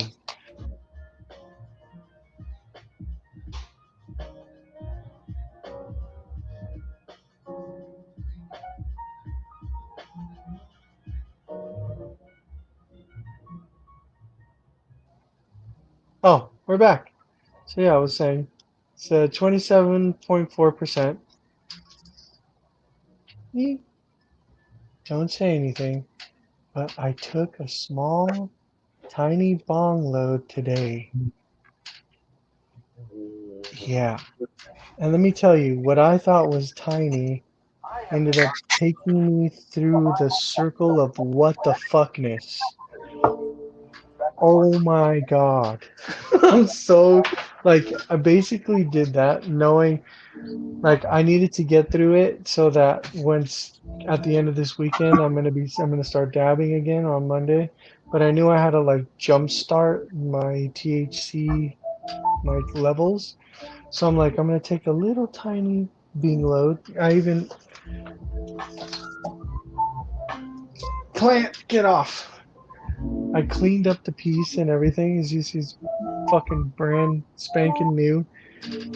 And I took my rip, dude, and for like at least 3 hours, I was like, whoo! It was fucking like, dude, holy ball sack. That was intense. Like, again, probably not the best way to fucking reintroduce yourself. Probably the best way to reintroduce yourself is like a 10 milligram edible or some shit. But I'm like, I need to jump off the deep end because I made a post on Instagram about like I'm coming back, and all these homies are like, you gotta come kick it, and I'm like, you motherfuckers are trying to kill me. Because if I just go straight to your pad from not smoking since October and take a fucking dab of some rosin, some fire shit, I'm gonna end up losing my fucking mind at your house. Like, I need to like do this first on my. I need to ease into this shit, man. So a lot of moms are come down, come down. I'm like, not yet, man. I gotta ease into this shit. So, but I'll tell you what, man. I was definitely like, wow, holy ball sack. It hit you. Holy shit, it hit me so hard. It smells so good, but that's what I keep like. That's what me and my lady keep fucking opening up to smell. That's right. Smell what? Smells bomb. Oh, my lady made some popcorn. Oh yes. Okay, last one of the night because I'm out of stuff to pour. You guys ready? Oh, let's go. There's a piece of popcorn for you, you little. Where's my earpiece, babe? I think you sat on it maybe. Yeah. 3 homies in the chat. What's going on, 3 homies? We are a little over 3.5 hours in. We got my brother Clean Pump. We got Mrs. Clean Pump. We got my lady. We got my grandma. And we got another homie in the chat. We're just talking about some paranormal stuff. Thank you guys so much for chilling with us. I think that we might actually call it a night pretty soon. We're coming up on 4 hours. Woo! But we got to get this last shot. So that's You had some more left over? just a little bit. We had enough for one more, so I'm down to pour it. Let's take that shot. Cheers, guys. Cheers. Cheers.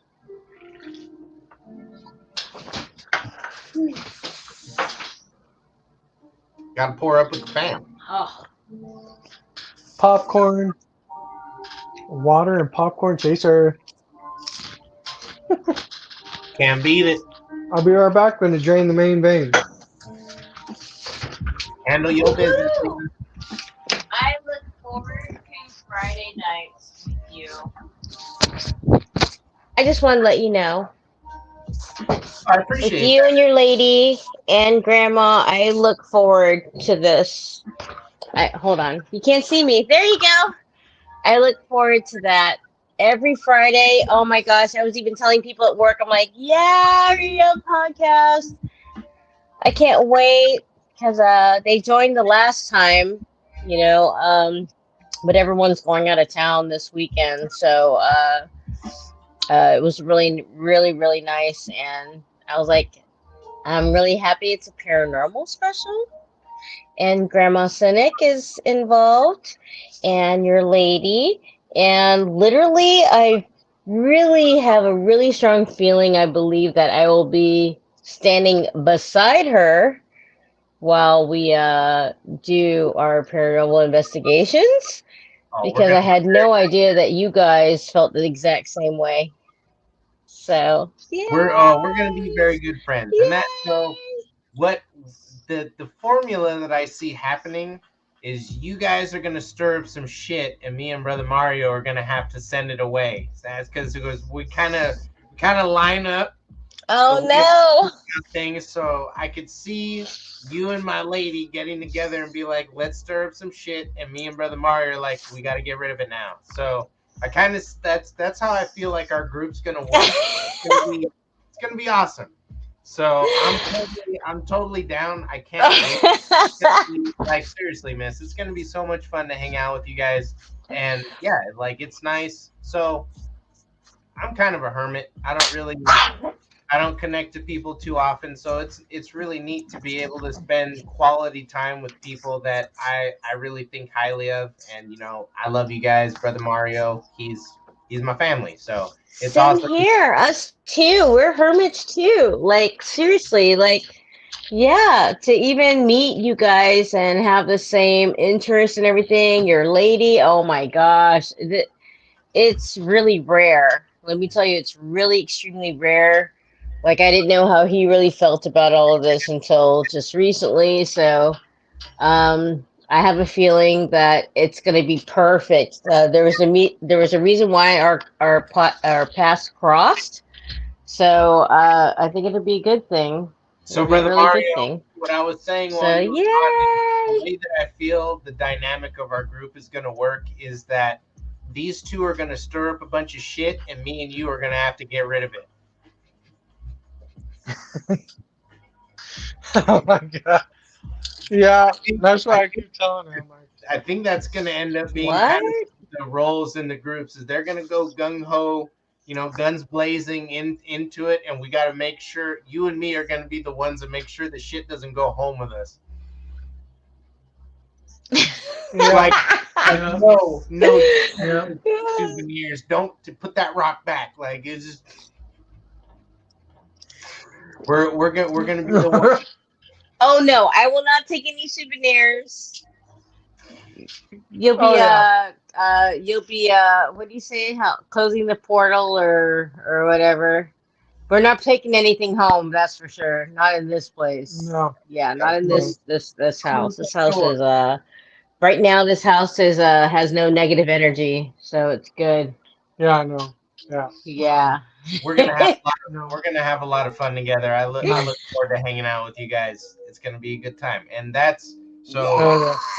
Oh My my god. goal is for us to, like, that's a summer project that I have in my head for us. Like I'm trying to, if I can, that's not what I was going to say. That's just a burp. If I can, I would like to get together and start kind of coordinating with Brother Mario so that we can get, like, I know that you and my lady are going to get together this thing pump and do the scheduling, but I like just as soon as possible. I want to get us together so we can start discussing that, so that hopefully we can do it this year. I would really like to, get together with you guys, especially, while we got good weather during the summer, and with all the crazy shit that's going on in the world right now, we might be looking at a new war out, with Russia and Ukraine and shit. Like, there, it might be harder to travel soon. Oh We might, god. we might run into some dumb shit that we weren't even looking at. So my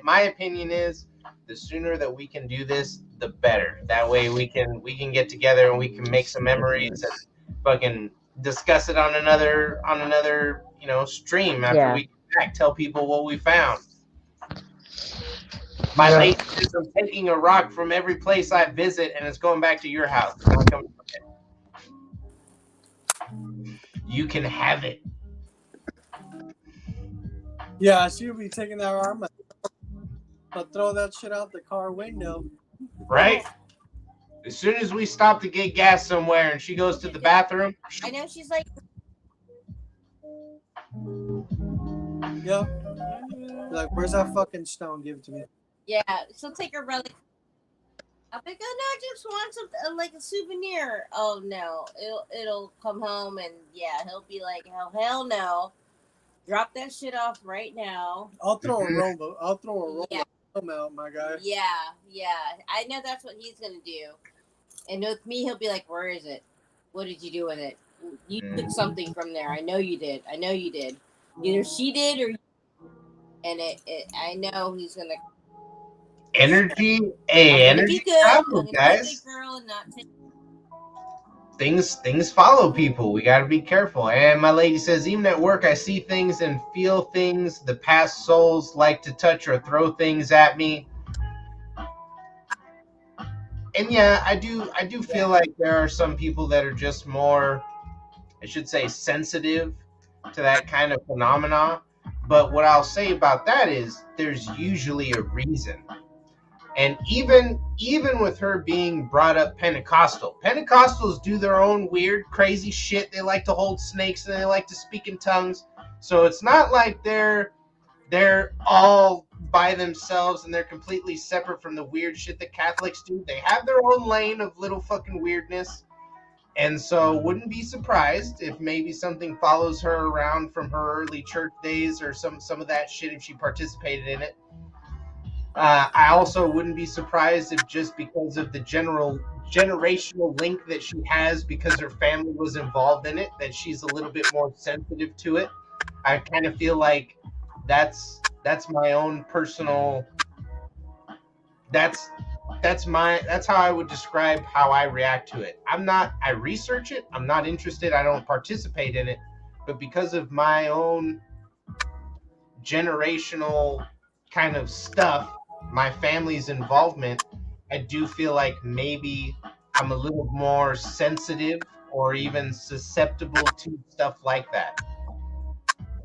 Oh yeah. That makes sense. Makes sense completely. My lady says, I really think that's the reason we don't hold snakes. So they don't do it at your church, but believe me, Pentecostals do shit like that. She says, I do think it's from my upbringing, and those spiritual ties, they last and they're very strong, and they do stuff. Like we like to oversimplify how heavy spiritual ties can be. I think, you know, we really like to focus on what's here in the physical that we can quantify, but we really don't think too much about the weight of our belief systems and the stuff that we put time and effort into and the stuff that our family puts time and effort into. That stuff does affect us on some level, and it even follows us around a little bit. Oh, hell yeah. My grandma's laughing. She says, "Laugh out loud." But yeah, definitely looking forward to doing some ghost hunting. I wanna go to some legit ghost towns. I want to go investigate some stuff. Again, and I've said it before. My goal is to visit every legit ghost town in California and have Deacon pee on a building in each ghost town. Oh my god, you're crazy. Tis the urine that will. You know what? Now that I think about it, we gotta enjoy life while we can, because we don't know if we're gonna be restricted from doing this kind of thing. Meeting up together, you know, this is gonna be a good thing. Like we bonded through this, through video. You know, we're gonna be friends forever. So yeah, sure. Definitely. And you know the crazy, so Mrs. Clean Pump, there's a quote that I ran into a long time ago that it's dumb, but it makes sense. And it's eat healthy, exercise, die anyway. Like we might as well enjoy ourselves just a little bit and do stuff that we want to do, because no matter how much we try and avoid it or prolong it, we're all going to the same place, and that's the ground. So, you know, I'm not saying that people shouldn't try and keep themselves healthy and all that, but don't make it the main focus of your life to where you lose track of everything else, because there's so much more stuff to enjoy than just trying to maintain yourself, because at some point you're not going to be here no matter how hard you tried. So it's just enjoy a little bit of it. Let's see. My lady says, I mean, to be honest, my parents literally prayed 24/7 at church. At home, they were always praying and demons were always around, that they battled in prayer. So I think some of that attached to me. Well, here's the thing, my dear. Like, the fact that they were praying is awesome. Maybe they needed to pray because the activities that they were participating in gave them the kind of spiritual baggage to where shit was going on and they felt the need to pray 24/7. Again, like we could dedicate an entire stream to just spiritual and religious beliefs, and that could go for a good, we could do a whole stream on that. We could spend a whole 8-hour stream talking about all of that kind of shit. Let's see. She says, poor Cynic, I keep my rocks at his house, not the ones that come from haunted places. So I'm cool with the rocks that are here currently. Just damn well said. I do what I can, fam. Apollo says, agreed, get high. I definitely agree with that. Here for a good time, not a long time. And you know, that's what we've inherited, fam. We're not permanent. There was a time where we were, but we kind of gave that up. So now we are afflicted with mortality, and we got to deal with that. I want to say that the average person is going to live to be about 80. You might live to be a little bit older than that, but our average amount of years is about 80 years old. Yeah. Crazy trip to get to 80 yeah, years I don't old, want to man. live. I don't want to live that long. That's a long fucking time. It's a long damn time. That's almost an entire century. You're 20 years shy of living 100 fucking years. That's a long time. For like fucking, I don't want that. 100 years old, and I'm like, what the fuck is keeping you here? I don't want that. They just recently posted something where it's like a 119-year-old Japanese person. I don't want to be that. Dude, I don't want to be to the point where you have to take care of me. You know, let me go. Let me go. Please. So my lady focusing on the outliers. That's why I said most people, because she's one of those. She's one of those. She says, I don't know. I take care of a few people who are over 95 years old.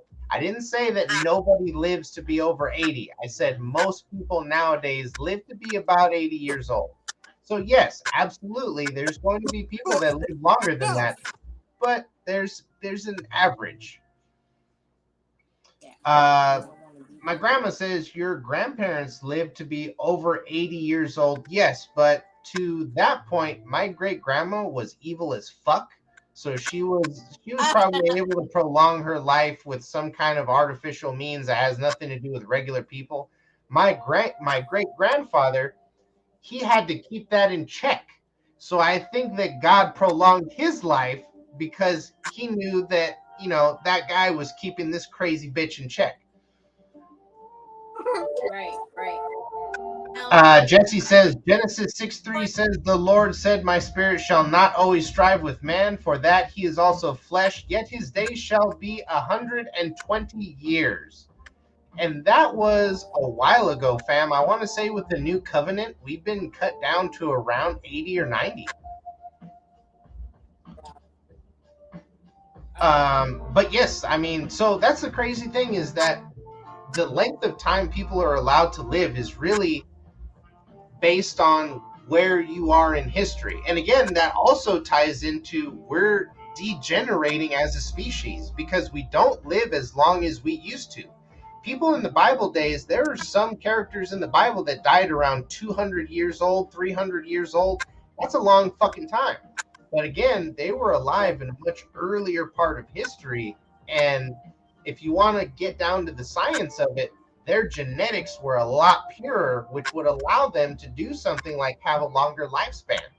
We are way down the line as far as genetic degradation goes. And honestly, there are geneticists that write books. I have a book about it. It's called Genetic Entropy. And this was a geneticist who at first started out as an atheist, and he was tackling it from the view of, I want to prove these people wrong. So I'm going to look into this issue and I'm going to find the points that I need to so that I can prove these people wrong, because we're evolving and we're getting better, and I need to show people that. And the more research that he did, the more he found that that's exactly the opposite of what's happening. We are, as a species, we're decaying and we're degrading, and it's not getting better. Let's see. Apollo says senescence equals genetic entropy. Existence equals genetic entropy, fans. Fucking crazy shit. Let's see. Marina says Noah was about 700 to 900 years old. So was Adam. And again, people living to be really, really old. That's a thing that was around. And I think that a lot of it has to do with genetics. There is a science to it. Oh, yeah. All right. We are almost at 4 hours, guys. I think that we're probably going to check out at 4 hours so I can grab something to eat. Thank you guys so much for hanging out with us. I think we got time for one more dab for sure. Brother Mario, Mrs. Clean Pump, love you guys. Thank you so much for hanging out with us tonight. Definitely going to do it again next week.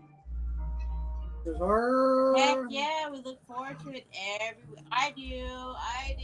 Every time, like 8 o'clock. So, guys, I think since we did Paranormal Night, it just follows to reason. I think next week we'll do Conspiracy Theory Night, and we'll tackle because those are two different things completely. So I think that it would be really cool to be able to discuss all that other crazy shit. And so yeah, if you guys are down, I think next week will be Conspiracy Theory Night. Down. Oh yeah, there's lots of conspiracy theories going on right now. That's for damn sure. Oh yeah, I definitely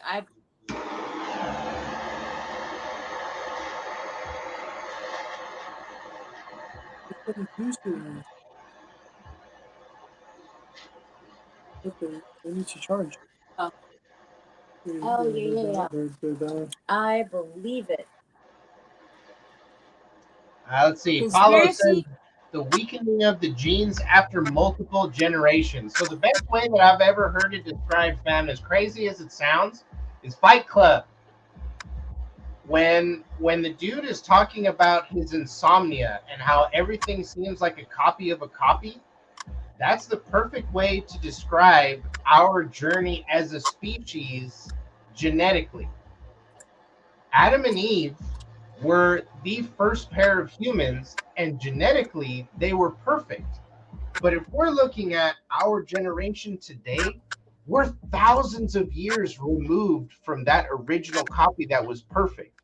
And after you copy something enough times, it gets super blurry. So if we're just looking at it from a realistic point of view, let's say that we came from one original pair of human beings. By the time we are here where we're at now, our species has degraded a million times over.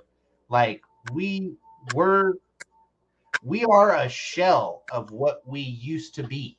And this crazy narrative that we're being fed is that we're actually getting better, that we're improving.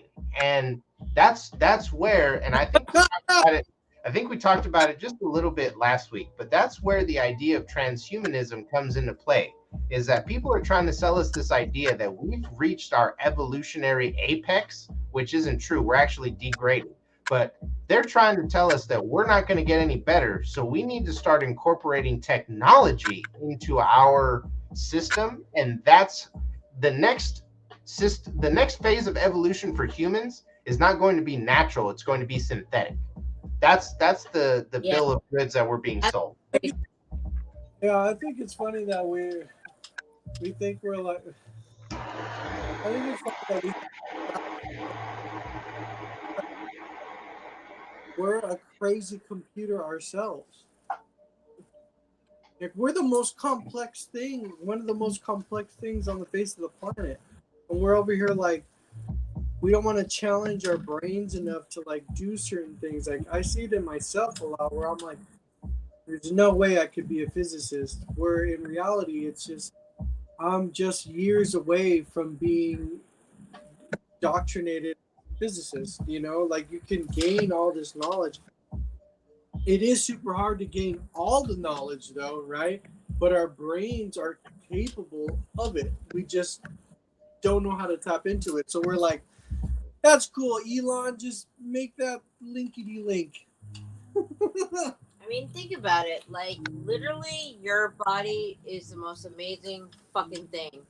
You can, something can happen to it, and it can repair itself. You can birth new life and feed it with your body. Not feeding it with like cow milk. You're feeding it with your body, another being that you created, somebody else. And I mean, what miracle is better than that? Oh shit, we lost them in the middle of a point. I'm sure they'll be right back though. Much love to Mr. and Mrs. Clean Pump. That was actually a point that I ran into not too long ago that kind of stuck with me on Instagram. There was this meme that says, one of the biggest evidences for the fact that we live in a fractal universe is the fact that people come out of other people. I was like, fuck. It's actually a good point. Let's see, we got them. Okay, so I don't know if the camera's working. I can see them. Oh, nope, we lost him again. Hopefully we'll get him back in here. We're about to turn in for the... Okay, he's back. He's back. Yay! Yay! My bad. We're here. Oh, no, you're all good, brother. I think we're coming up on 4 hours, so we're about to tune out for tonight anyway. Yes, sir. But yes, next week, gonna do conspiracy theory night. So do some research, guys. Come to the table with some conspiracy theories that you want to talk about. I'm definitely gonna be going through some books and finding some interesting stuff that we could throw out there. One thing that I'll just throw out there for you guys right now is Admiral Byrd and the trip to Antarctica. Look that up because it's pretty crazy. There is a dude named Admiral Byrd who was allowed to explore the Antarctic Circle. And there's actually, so if you go onto YouTube and you type in Admiral Byrd interview, there's actually old school black and white TV interviews that you can see of him talking to people saying, you know, the world wouldn't need to go to war over resources if we would just tap into all the shit that's out there in Antarctica, because there's every single resource that we could think of. There's gold, there's oil, there's coal. It doesn't matter. Like, there's so much shit out there. And aside from that, and so this is me paraphrasing, guys, but you can watch him say this shit on the interview. Literally, just look it up. Admiral Byrd, and the way that you spell Bird is Byrd. Admiral Byrd interview. I bet it'll pop up. He's a little old man. It's black and white, and he's just talking about some gnarly shit. But aside from that, in his younger years, when he was still in active duty, he was given like an aircraft carrier and a whole bunch of gnarly shit that you would really only see if you were going to invade some stuff. And he was told to go out to Antarctica and investigate. He didn't even come back with all the stuff he took out there. Somehow he lost some of that shit, which tells me he actually lost the fight. There was something out there that he went to go investigate and take care of, and he wasn't even able to do it. And there's a whole backstory and more shit that you could go on a deep old rabbit hole for that. I'll leave it for you guys. And if you want to discuss it next week when we're here on Friday, you're more than welcome. But yeah, we're gonna go ahead and get out of here. 4 hours into the stream, paranormal night, brother Mario. Thank you so much for hanging out with me. Thanks again for having us, man. Hey. I look forward to it, brother. And yeah, I gotta look up some good stuff. So we got something to talk about on Friday, but we will definitely be back. Much love to you guys for hanging out with us. Fuck yeah. We got my lady and my grandma in here like some OGs down to the very end. Love it. I'm going to go get me something to eat. I actually threw some chicken in the crock pot before I started the stream, and it is pretty much done now. So I'm going to go get me some chicken, a little bit of rice, find something to watch, and just hang out. But yeah, we'll see you guys next week. Well, and, right? Just be looking out, because we'll be here about the same time. Till then, love you guys.